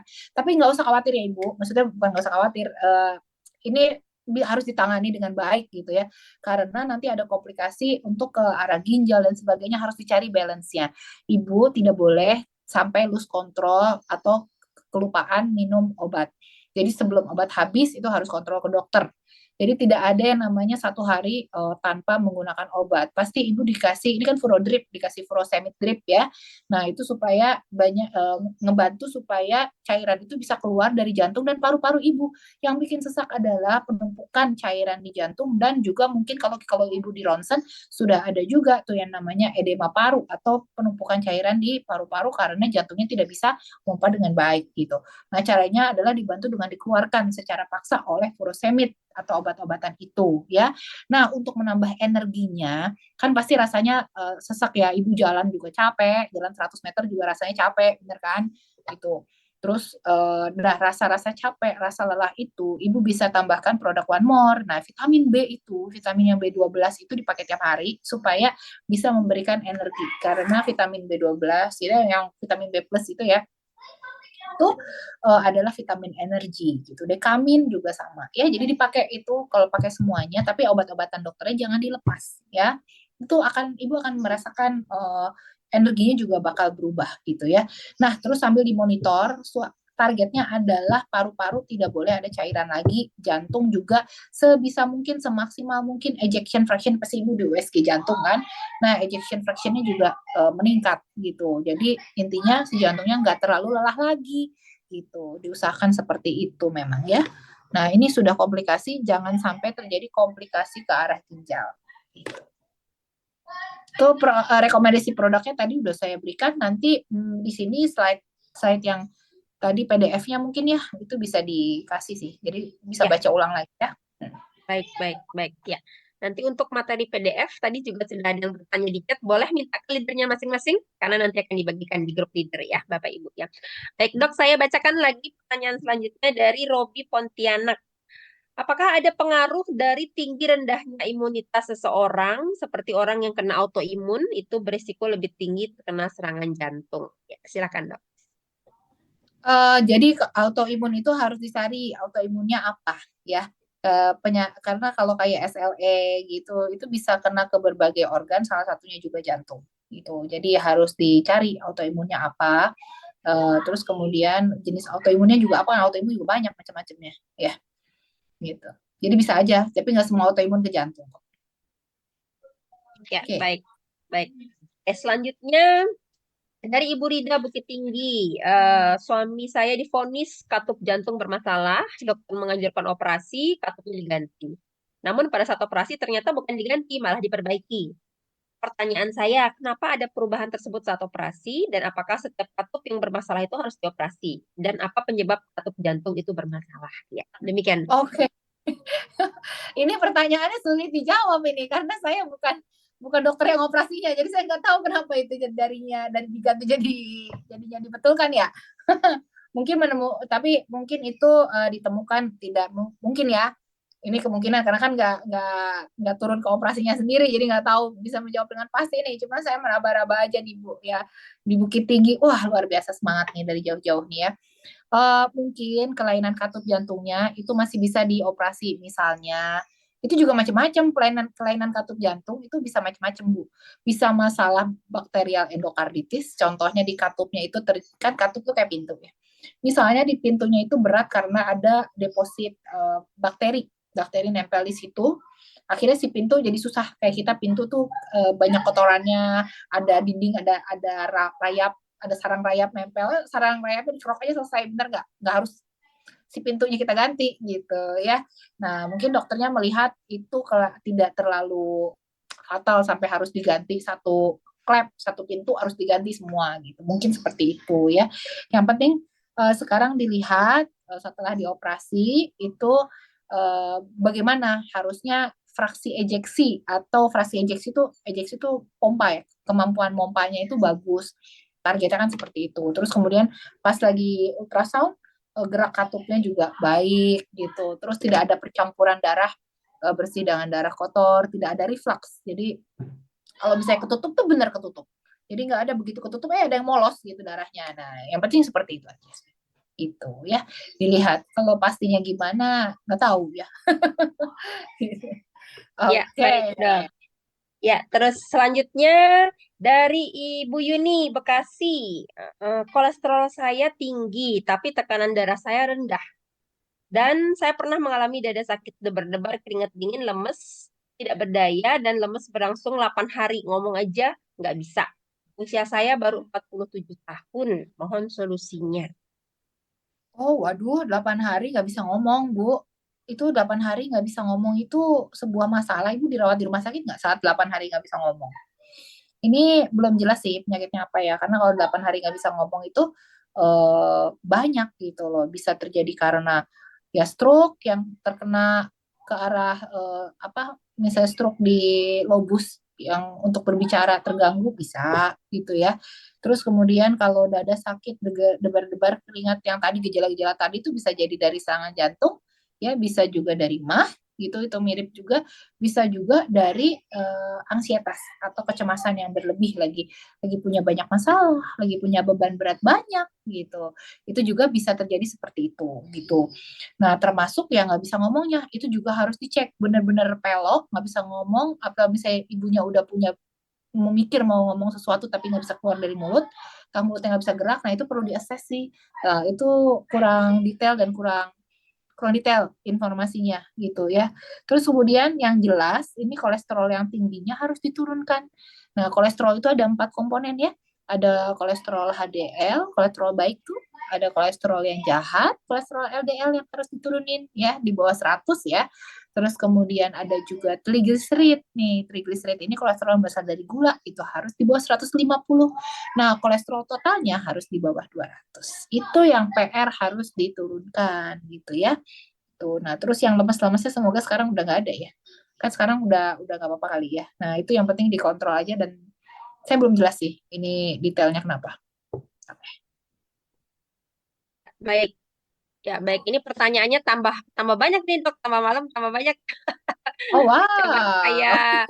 kita ini dulu. Oke, ini ada nih dari Bapak Iman Toko. Bagaimana dengan Ya, asterosklerosis? Apa itu, Tok? aterosklerosis. Iya, apa itu aterosklerosis? Wih, Bapak berarti banyak baca nih kalau Bapak tahu aterosklerosis ya. Nah, aterosklerosis itu adalah proses pengerasan dari pembuluh darah, di mana pembuluh darah itu makin tambah usia ya. Efek yang terjadi adalah pembuluh darah kita itu makin mengeras, sama seperti selang Bapak. Bapak kita punya selang di rumah, selangnya udah lama gitu kan. Terus akhirnya selangnya pertama kita beli lentur selangnya, benar nggak gitu. Lama-lama kok jadi keras banget tuh selang gitu ya. Kenapa? Karena ada deposit kalsium di situ. Kan darah lewat tuh, begitu air lewat di situ aja ada pengendapan, benar nggak, di selang kita. Mulai dari lumut yang ngendap, terus kemudian kerikil lah ngendap, kemudian tanah lah ngendap di situ, benar nggak?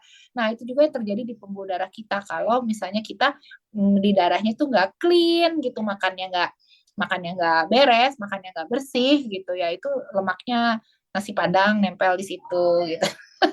Rendangnya nempel di situ ya.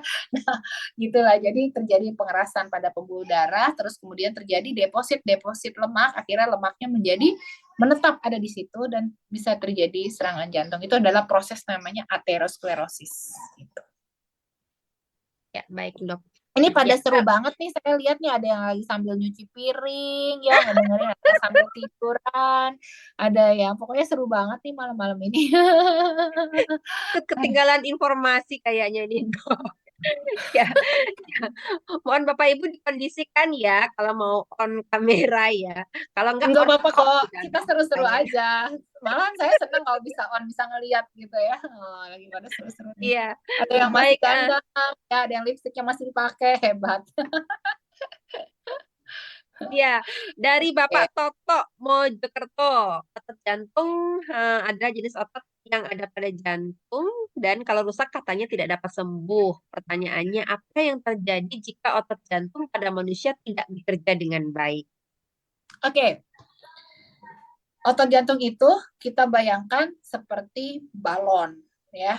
Misalnya kita punya balonnya itu kencang banget gitu ya. Nah, terus kita bisa pencet-pencet itu balon kan. Saya balon, kita pencet tuh balon. Nah, balon itu bisa dipencet, bisa bolak-balik gitu darahnya kan. Nah, itu nggak, kalau bisa seperti itu pompanya berjalan dengan baik gitu ya. Nah, terus kemudian kalau seandainya balon itu kita isi air mungkin banyak sampai dia doer gitu ya. Nah, itu artinya otot jantungnya sudah mulai lemah, dia tidak bisa lagi menampung terlalu banyak air, terlalu banyak cairan. Terus kemudian dia kira-kira mau kita squeeze gitu bisa keluar semua nggak otot apa air yang kita pencet? Nggak bisa kan? Nah, Ya, begitu juga yang terjadi dengan jantung kita. Kalau jantung kita ototnya menjadi lemah, jadi doer gitu ya, itu jadi tipis dindingnya gitu. Atau misalnya menebal pun menjadi tidak bergerak dengan baik gitu karena masalah kelistrikannya, itu fungsinya tidak bisa memompa. Nah, kalau tidak bisa memompa berarti pertukaran antara oksigen dengan karbon dioksidanya tidak terjadi dengan baik gitu. Akhirnya jantungnya makin lama makin lelah seperti yang terjadi siapa tadi, Ibu Nova apa Ibu Novi di Bogor gitu. Jadinya capek, gampang capek, jalan sedikit, aktivitas sedikit capek. Bahkan tidur pun nggak bisa dengan satu bantal. Biasanya tidur tuh harus 2 bantal karena kalau tidur dengan satu bantal dia sesak gitu. Karena dia tidak bisa memompa gitu ke seluruh tubuh. Gitu. ya, ya, Itu ya. yang terjadi. Iya, iya, iya, iya. Lebih mudah dipahami ya kalau pakai analogi balon ya, Bapak Ibu. Mudah-mudahan Bapak Ya, ya gampang aja. bisa di. Iya. Dari Ibu Yeni, selamat malam dok. Apa kaitan GERD dengan serangan jantung? Sering mendengar meninggal karena jantung akibat GERD. Nah, mohon Oh, penjelasannya.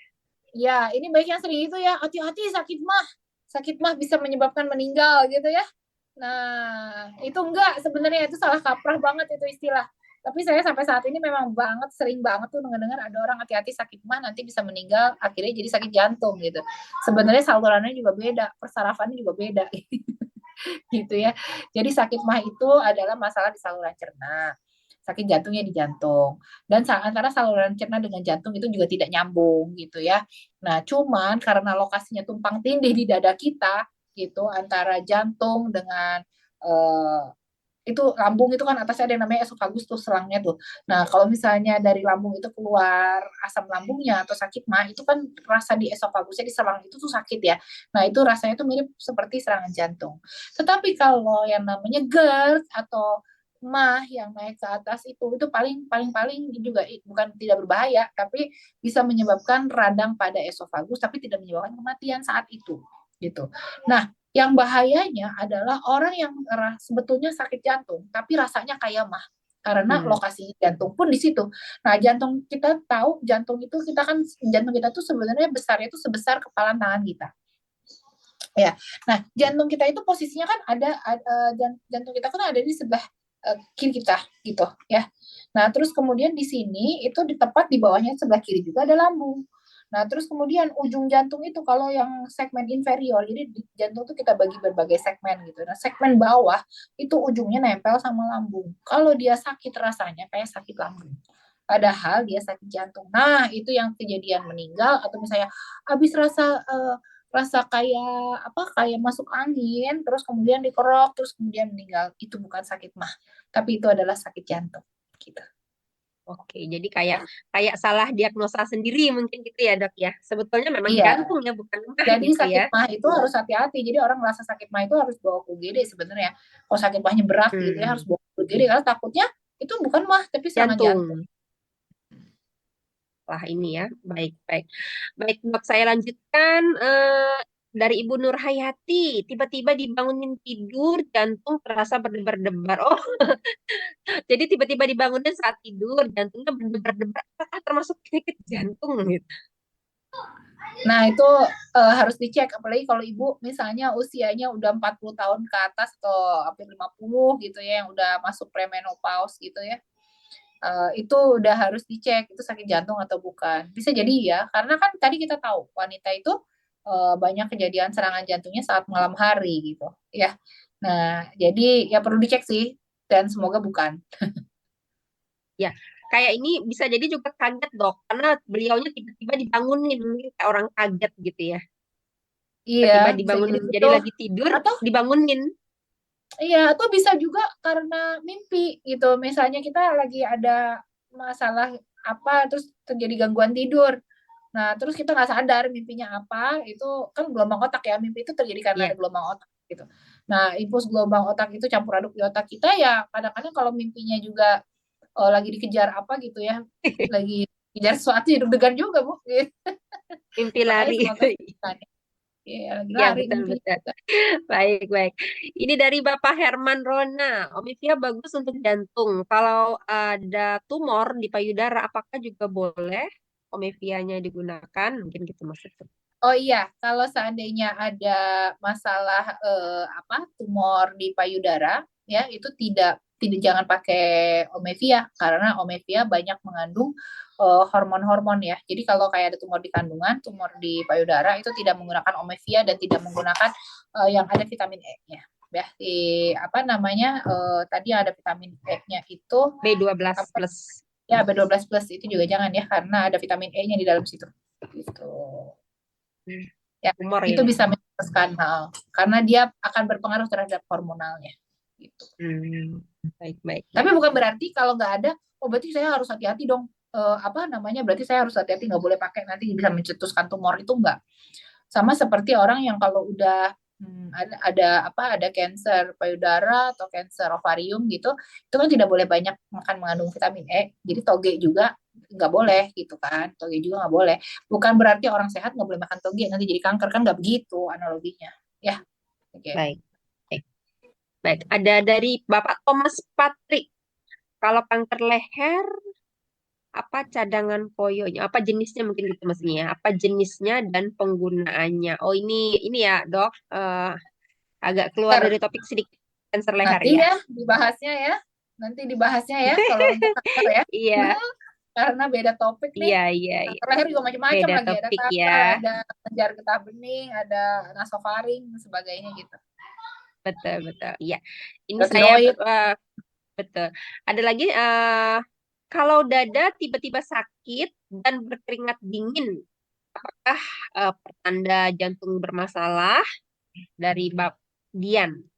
Pertanyaan Iya, dari kalau tadi kita lihat dari gejala-gejala sakit jantung ya, sakit di daerah dada, rasa tertekan, rasa terbakar, rasa tertusuk, kemudian menyebar ke punggung, ke apa rahang bawah, itu terus keringat dingin, pucat gitu ya, itu juga ada juga bisa juga itu gejala serangan jantung. Yang jelas untuk mengetahuinya pertama ya, bukan berarti dengan EKG normal itu Anda bebas dari serangan jantung. Kadang pikir oh saya udah dipasang alat-alat nih sampai kabel-kabel banyak, nah itu udah gitu normal. Itu bukan berarti Anda bebas dari serangan jantung. Mungkin saat itu lagi nggak kerasa serangan jantungnya, ya di EKG normal-normal aja gitu.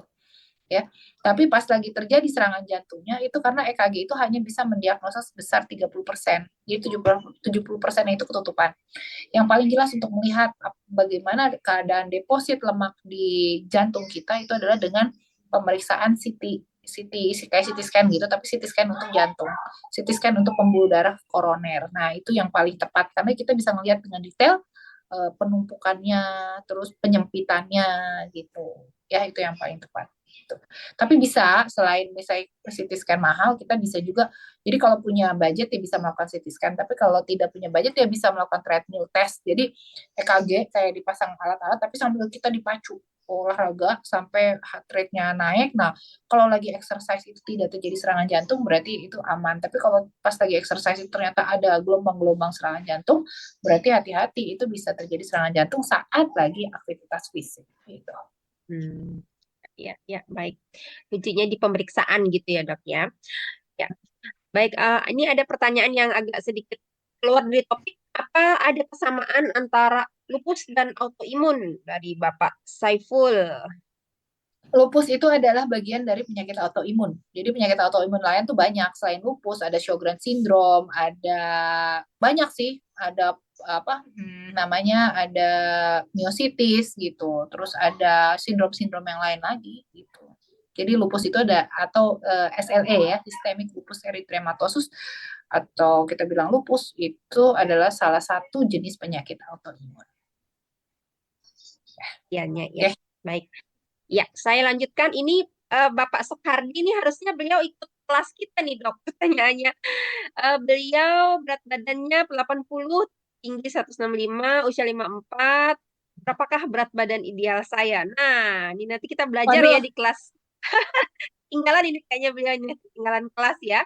Dan untuk melaksanakan diet, saya mengidap MAH. Mohon tipsnya. Nah, waduh, oke. Ini saya akan bahas sedikit aja, tapi untuk perhitungan BMI, Bapak nanti lihat pelajaran yang sebelumnya ya, yang tentang ya, berat badan ya. ya, itu dengar yang baik, karena di situ banyak sekali ilmu-ilmu untuk bagaimana pemilihan makanan gitu ya. Bapak tonton edisi itu deh, luangin waktu ya untuk menonton edisi yang tentang diet dan pola makan yang sehat gitu. Terus kemudian yang seperti saya bilang, orang diet itu nggak boleh mencetuskan jadi sakit mah. Nah, sakit mah itu terjadi kalau makannya tidak teratur. Makanya di sini bagi yang berat badannya tinggi, saya sangat mengharapkan untuk supaya tidak terjadi serangan jantung adalah dengan pengaturan pola makan. Ya, berat badan harus turun mencapai sampai ideal ya, sehingga tidak terjadi obesitas atau overweight. Jadi serangan jantung juga bisa berkurang resikonya dengan cara makan teratur. Makan itu 5 kali, Pak. Makan pagi, makan siang, makan malam. Kemudian di sela-sela makan pagi dan makan siang itu ada snack. Di antara makan siang dengan makan malam itu juga ada snack, dan semua jamnya harus teratur. Jadi Bapak harus dedikasikan, kalau memang makan siang jam 12 ya jam 12, jangan jadi jam 1 atau jam 2. Gak apa-apa dia nanggung lagi kerja gitu. Itu jangan.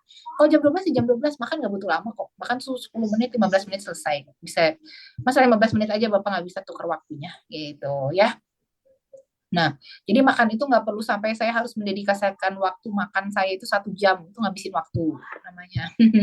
Tapi yang jelas makan itu harus teratur gitu. Jadi nggak punya sakit mah. Nah, waktu di bulan Ramadan, orang itu pada puasa kan, ya makannya itu cuma pas lagi sahur sama pas lagi buka, benar nggak? Tapi kenyataannya orang-orang yang sedang berpuasa itu kejadian sakit lambung di saat bulan puasa tuh dikit banget tuh. Mungkin hari pertama ada ya, hari pertama atau 3-4 hari pertama ada sakit lambung, tapi setelah itu sampai 1 bulan terakhir itu kok bisa sih orang kok kuat-kuat aja. Kenapa? Karena makannya teratur. Jadi asam lambung yang dikeluarkan oleh tubuh tuh teratur jamnya gitu. Ya, oke. Seperti itu. Jadi semangat untuk yang perlu turun berat badannya demi jantung yang sehat. Next. Siap. Dari Ibu Rini, untuk sakit gas lambung seringkali tiba-tiba ada nyeri dada beberapa detik, lalu hilang dengan pengaturan nafas. Apakah ini juga pertanda serangan jantung atau hanya efek dari gas lambung? Ya itu efek dari gas lambung aja, Bu. Jadi bukan serangan jantung. Kalau memang ada masalah jantung, nggak ada hubungannya dengan lambung. Yuk, next. Ya, ini di luar topik ini mungkin saya lewat dulu ya karena bertanya tentang autis. Coba di bawah ada lagi nggak sesuai dengan topik ya? Oke, dari Mila. Bagaimana penanganan keluhan SLE dan pengentalan darah dengan produk One More? Oh, itu nanti bahasnya pas lagi autoimun ya? Autoimun juga ya, ini juga mirip ya. Autis dibantu dengan produk One More itu juga. Nanti ya, eh itu topiknya bagus. Nanti kita catat dulu ya ya, tentang autis. baik-baik. Kita Autis nanti ya. eh, minggu demi minggu akan membahas beberapa penyakit-penyakit gitu ya. Baik, nih yang ini terkait. Teman saya sudah operasi jantung, sudah nggak minum obat sama sekali semenjak awal kenal One More, makan obat, bukan minum obat, tapi ketemu One More. Sebentar ya dok ya. Pakai produk One More, perlahan-lahan lepas satu-satu obatnya, akhirnya sudah hampir 1 tahun ke sini nggak konsumsi obat sama sekali. Oh, ini testimoni ya dok, bukan pertanyaan. Jadi Oke. beliau, oke ya, selamat. Mudah-mudahan semakin sehat. Kemudian dari Bapak Helmi, saya usia 55 tahun, punya darah tinggi. Pada bulan Oktober 2023, saya naik pesawat. Saat turun pesawat, kuping kiri saya tersumbat. Sudah saya tetesin obat sampai saat ini belum pulih. Apa ada hubungannya dengan darah tinggi? Oh, Masih oke. berdengung mungkin maksudnya ya dok ya. Itu udah berapa lama katanya naik pesawatnya? Maksudnya Lama dok, kapan kejadian? Oktober Oktober. 2023. Udah, Oh, udah lama. udah Kalau lama gitu ya. Bapak perlu cek ke THT ya, ada apa dengan telinganya gitu. Bisa terjadi tekanan darah tinggi yang di situ juga bisa, tapi yang jelas harus dilihat dulu salurannya bagaimana, apakah tidak ada masalah di situ atau ada penutupan tuba, misalnya tuba tertutup gitu atau memang ada infeksi telinga tengah karena misalnya Bapak pernah pilek karena hidung kita tuh nyambung ya. Makanya ada dokter THT telinga, hidung, tenggorokan itu adalah organ yang nyambung sebetulnya. Jadi antara hidung, telinga, tenggorokan, mulut itu semua nyambung. Nah, kalau ada tuba tertutup, entah karena ada serumen atau kotoran telinga yang mengembang, atau misalnya dianya si apa gendang telinganya membengkak karena perbedaan tekanan ya, tekanan antara di dalam di pesawat sama di darat itu kan berbeda gitu.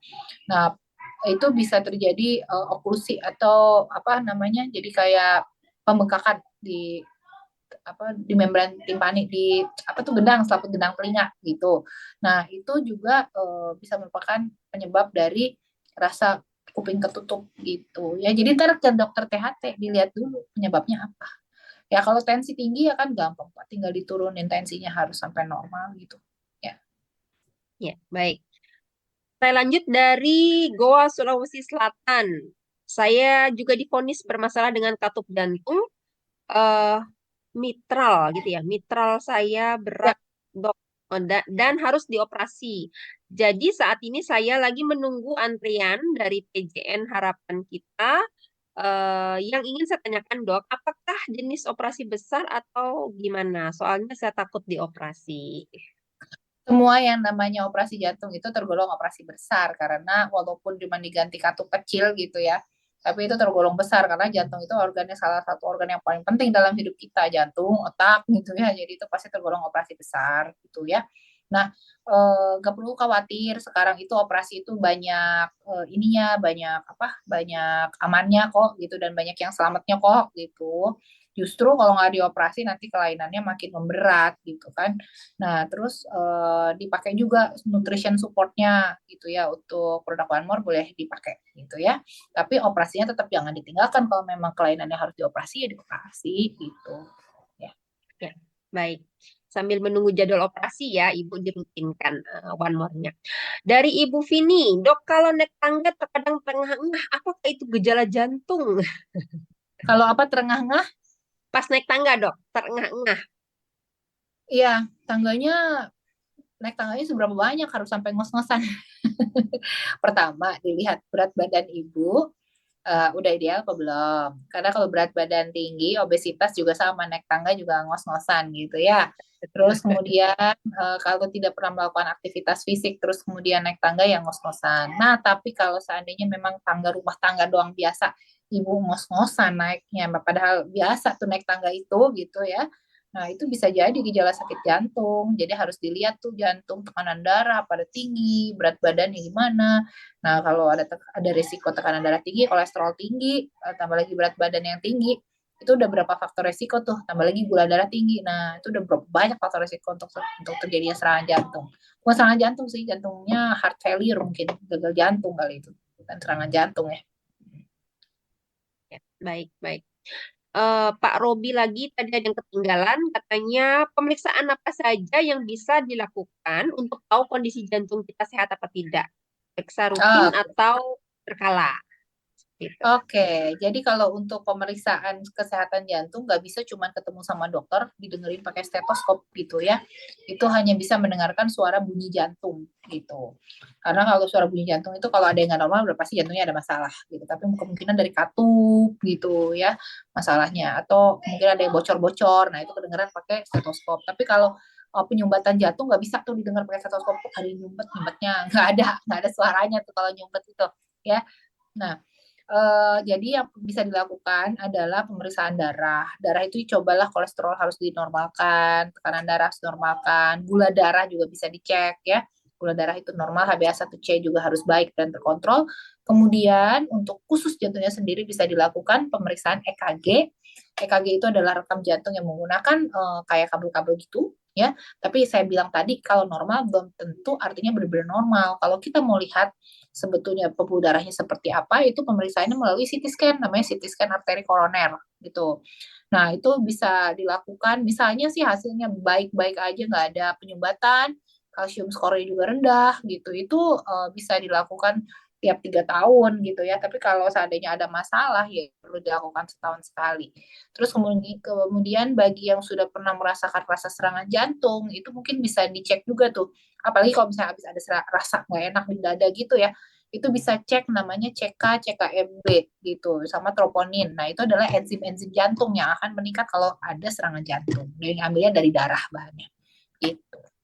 Terus treadmill itu yang lebih detail daripada EKG. Jadi kitanya sambil di EKG sambil berolahraga, dikasih beban artinya jantungnya gitu. Dilihat ada serangan jantung atau tidak. Itu pemeriksaannya ya. Baik, terima kasih dokter. Ini ada pertanyaan mungkin saya gabung aja. Apakah pola makan ketofastosis aman dok untuk menggunakan produk One More?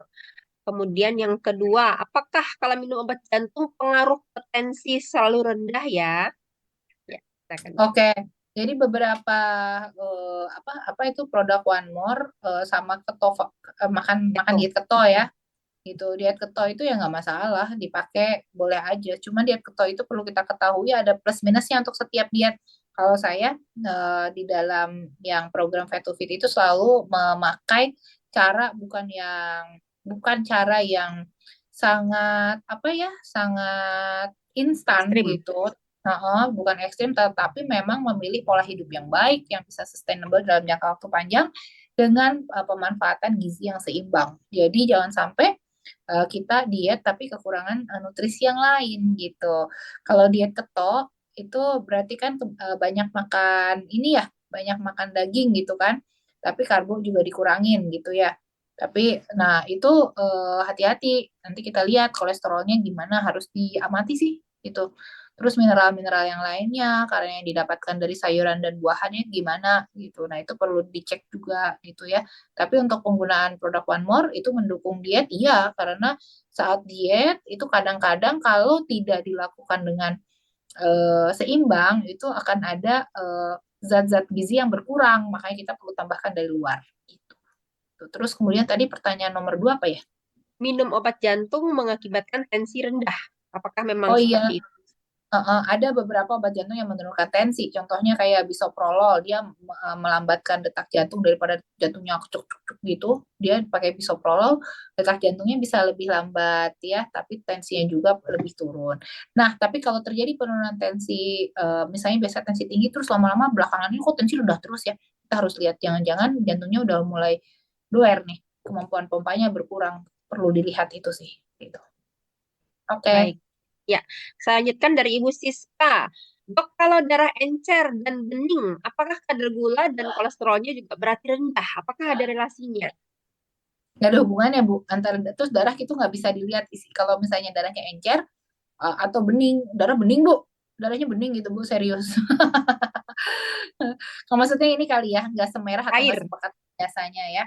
darah itu semakin encer semakin bagus. Jadi sebetulnya jangan takut sama pengencer darah. Darah semakin encer semakin bagus. Yang penting tidak menimbulkan perdarahan gitu. Jadi saat sikat gigi gusi nggak berdarah atau tiba-tiba ada perdarahan sendiri di kulit gitu ya. Nah itu yang nggak boleh terjadi gitu. Tapi kalau darah encer nggak masalah. Terus kemudian kalau darah warnanya agak bening, kurang pekat, itu mungkin kadar Hb-nya rendah.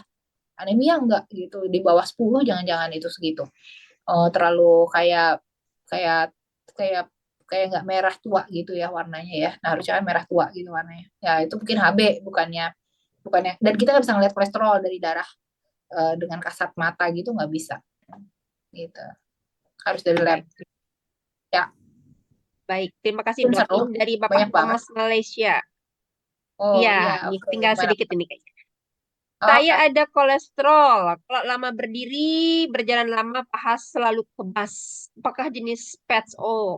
Produk apa yang cocok? Bertanya kombinasi produk ini, Dok, untuk oke. kolesterol. Kolesterol sama kalau berdiri Ya, pahanya lemas gitu. Kalau ya. yang kolesterol tadi ya Berdirilah. menurunkan kolesterol, menurunkan tekanan darah kan tadi udah dibahas tuh produk-produknya udah dikasih ya, mulai dari Painless Night Blue, terus kemudian dari Omevia, dari Adekamin, udah gitu melatonin supaya tidurnya juga dapat kualitas yang baik sehingga regenerasi selnya baik ya. Terus kemudian vitamin B12 plus. Nah, itu juga kalau dipakai itu bisa membuat Bapak lebih berenergi. Tapi harus dicari dulu kenapa kalau berdiri lama pahanya lemes. Jangan-jangan ada saraf penjepit, Pak. Kalau saraf penjepit ya harus diperbaiki penjepitan sarafnya gitu.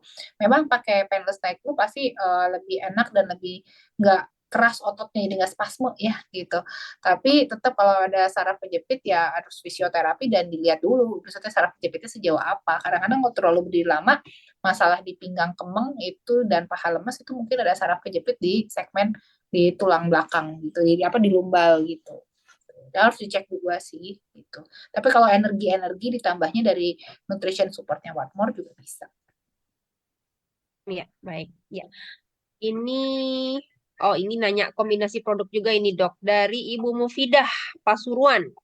Bagaimana dengan orang yang sudah pasang ring? Apakah bisa diterapi dengan One More? Oke, Ya, orang yang sudah pertanyaan. pasang itu harus menggunakan obat pengencer darah secara rutin. Kalau belum 1 tahun, pengencer darahnya itu ada dua, double, dikasihnya dua ya. Tapi setelah 1 tahun, dokter itu akan mencabut salah satu pengencer darahnya. Nah, dengan One More itu dengan menggunakan Painless Night Blue itu bisa membuat darah menjadi encer gitu ya. Jadi, tapi bukan berarti Anda harus mencabut obat dokter, terus kemudian menggantikannya dengan produk One More aja. Nah, karena apa? Karena dikhawatirkannya kalau seandainya nanti ibu udah pernah pasang ring itu kan sebenarnya berfungsi untuk membuka saluran yang tersumbat tadi. Nah, tapi ring itu kan akan dilewati oleh darah juga. Nah, kalau darah yang lewat itu kurang encer, dia akan terjadi restenosis. Artinya apa? Terdeposit lagi itu lemak-lemak dan pengendapan-pengendapan di dalam ring itu yang nggak pengen kita terjadi. Terus kita nggak bisa coba-coba nih masalahnya. Kalau udah terjadi penyumbatan, berarti kan harus nggak bisa stand ulang ya gitu. Stand itu nggak bisa dicabut terus ganti stand baru. Masalahnya nggak bisa gitu. Karena udah nempel di situ ya jadi satu sama dagingnya gitu. Nggak bisa kita cabut gitu aja gitu. Eh, jadi kita nggak bisa dan belum ada penelitiannya gitu bagaimana produk One More menggantikan eh, produk-produk medis gitu. Itu belum ada tuh penelitiannya, tapi manfaat-manfaat dari produk One More itu sangat baik gitu nutrisi-nutrisinya. Jadi kayak ginseng merah itu untuk mengencerkan darah, udah gitu ada QID Omevia, ada coenzim Q sama Q10 ya kan itu sangat baik tuh untuk pengaturan kolesterol, pengenceran darah, tekanan darah gitu tuh sangat baik gitu. Cuman apakah itu bisa menggantikan produk medis sampai saat ini saya belum dapat literaturnya mengatakan itu. Ya, baik, baik. Ya, ini ada sharing testimoni, Dok, dari Bu Eni. Ini testimoni Hmm. beliau bahwa suami mitranya beliau pasang ring jantung, baru pasang satu ya. Setelah rutin terapi One More, alhamdulillah sehat dan obat tidak dikonsumsi lagi. Ya, mungkin itu kan atas saran dokter ya, tidak mengkonsumsi Ya, obat ya, Dok ya. nah Mungkin begitu. ini ya, karena gini, kadang-kadang kita merasa sehat, merasa oke gitu ya, tapi nanti dia diamati karena sumbatan itu, baru pasang ring kan enak tuh ya, nggak ada masalah, seger-seger aja. Tapi sumbatan itu terjadinya day by day, nanti baru bisa diamati setelah setahun. Nah, apakah setahun ini nih, nanti setahun itu terjadi sumbatan lagi atau tidak. Nah, saya bukan tipe yang mengambil resiko, ya udah dicoba aja kalau gitu pakai one more aja gitu ya untuk apakah pengenceran darahnya itu oke apa enggak. Kan bisa dilihat juga sebenarnya dari cek lab rutinnya juga ada agregasi trombositnya bagaimana. Harusnya dibuat hipoagregasi. Begitu dia jadi normoagregasi atau normal, berarti darahnya itu kan kalau udah pasang ring harus jadi hipo, harus jadi encer gitu. Nah, begitu nanti dicek itu normal, berarti sudah ada potensi untuk terjadinya pengendapan lagi. Nah, kita nggak lega artis atau nggak bisa bisa dituntut tuh nanti kalau seandainya terjadi sampai ya pakai produk ini aja deh, itu kita rekomendasikan itu terus kemudian terjadi normo agregasi gitu ya, jadi nggak jadi hipo lagi gitu kan, itu nanti bisa terjadi tuntutan. Saya nggak mau nanti one more dituntut karena hal itu gitu, karena memang tidak ada penelitiannya gitu. Tapi kalau mau coba dan mereka mau coba ya itu terserah individu masing-masing sih gitu. Tapi terima kasih testimoninya, mungkin bisa diajukan untuk studi dan bisa di follow up pasiennya untuk melakukan pengecekan rutin ya tentang agregasi trombositnya gimana, dipantau. Yang penting dia hipoagregasi, jangan sampai jadi normoagregasi gitu ya. Iya, iya. Baik, terima kasih dok. Ini ada pertanyaan lagi, kalau kurang tidur kan sering tuh jantung berdebar. Nah, itu apakah ada hubungan antara kurang tidur dengan sakit jantung? Iya, Apakah tadi serangan kan jantung? dibilang makanya ada Berdebar. kita punya suplemen itu ya, suplemen tempel melatonin tuh ya Ya. supaya tidurnya juga dapat kualitas yang baik gitu. Jadi karena kalau kita kurang tidur, kurang istirahat, otomatis regenerasi sel juga berkurang ya. Jadi jantung juga cepat lelah, sama seperti orang-orang yang otaknya tidak pernah berhenti berpikir, itu juga kan bisa membuat lelah. Dan lelah atau kurang istirahat, kurang tidur itu menyebabkan radikal bebas pada tubuh. Nah, radikal bebas itu cikal bakal dari si endotel atau si pembuluh darah, sel-selnya dari pembuluh darah itu menjadi tidak baik gitu, bisa jadi tercetusnya serangan jantung. Tapi itu proses yang lama ya, nggak jadi ujuk-ujuk nggak tidur sehari 2 hari terus jadi serangan jantung sih enggak gitu, kronis itu. Ya, ya, baik. Nah, ini pertanyaan penutup ini sepertinya ya dari Ibu Oke. Vini. Mungkin beliau baru-baru ya ikut Zoom. Beliau bertanya, apakah penggunaan produk One More dipakai seperti minum vitamin juga bisa untuk mencegah penyakit jantung dan apakah bisa menurunkan kolesterol? Ya, mungkin Oh iya, bisa. Dana ya. Nah, untuk pencegahan itu jauh lebih baik daripada pengobatan. Makanya bagi yang sudah kena penyakitnya, saya bilang jangan di stop dulu ya gitu obat-obatan dokternya, tapi didampingi juga dengan nutrition supportnya dari One More. Kalau seandainya udah terkontrol baik semuanya, Anda mau kurangin obat dokternya, bisa minta tolong ke dokternya dikurangin dikit atau diselang sambil tetap dilanjutin itu boleh. Tapi kalau misalnya memang masih sehat, pakai nutrition support ini saya rasa itu sangat baik itu untuk supaya kita menjaga kesehatan kita, karena memang prevention itu long term dan panjang, nggak ada yang tiba-tiba instan ya, butuh waktu, butuh dipakai terus menerus, sama kayak kita cuci piring. Kalau saya bilang kita habis makan harus dicuci, tiap hari makan dicuci gitu kan, jadi kayak kita beresin rumah gitu, tiap hari harus disapu terus gitu ya. Tapi ya emang untuk supaya dapat rumah yang bersih, untuk dapat pembuluh darah yang bersih ya kita harus nyapunya tiap hari gitu. Ya, Jadi ya. harus cleannya tiap hari. Yes, betul. Oh, ini ada lagi nih yang Ya. menyusul sebentar, Dok. Maaf Hmm. dok, mau bertanya dari Ibu Puspita Bandung. Terjadi pada saudara saya sudah terjadi di bypass. Apakah bisa dibantu oleh produk One More? Oke, jadi yang namanya bypass itu artinya pembuluh darah koronernya sudah tersumbat lebih dari 90%. Terus kemudian akhirnya diambillah pembuluh darah dari kaki gitu ya, dari kaki. Jadi kakinya tuh diambil pembuluh darahnya ditempel ke jantung supaya dari jantung tuh digraf supaya nanti itu menjadi bisa memperdarahi sel jantung yang memang sempat tersumbat 90% tadi itu gitu, itu namanya bypass gitu.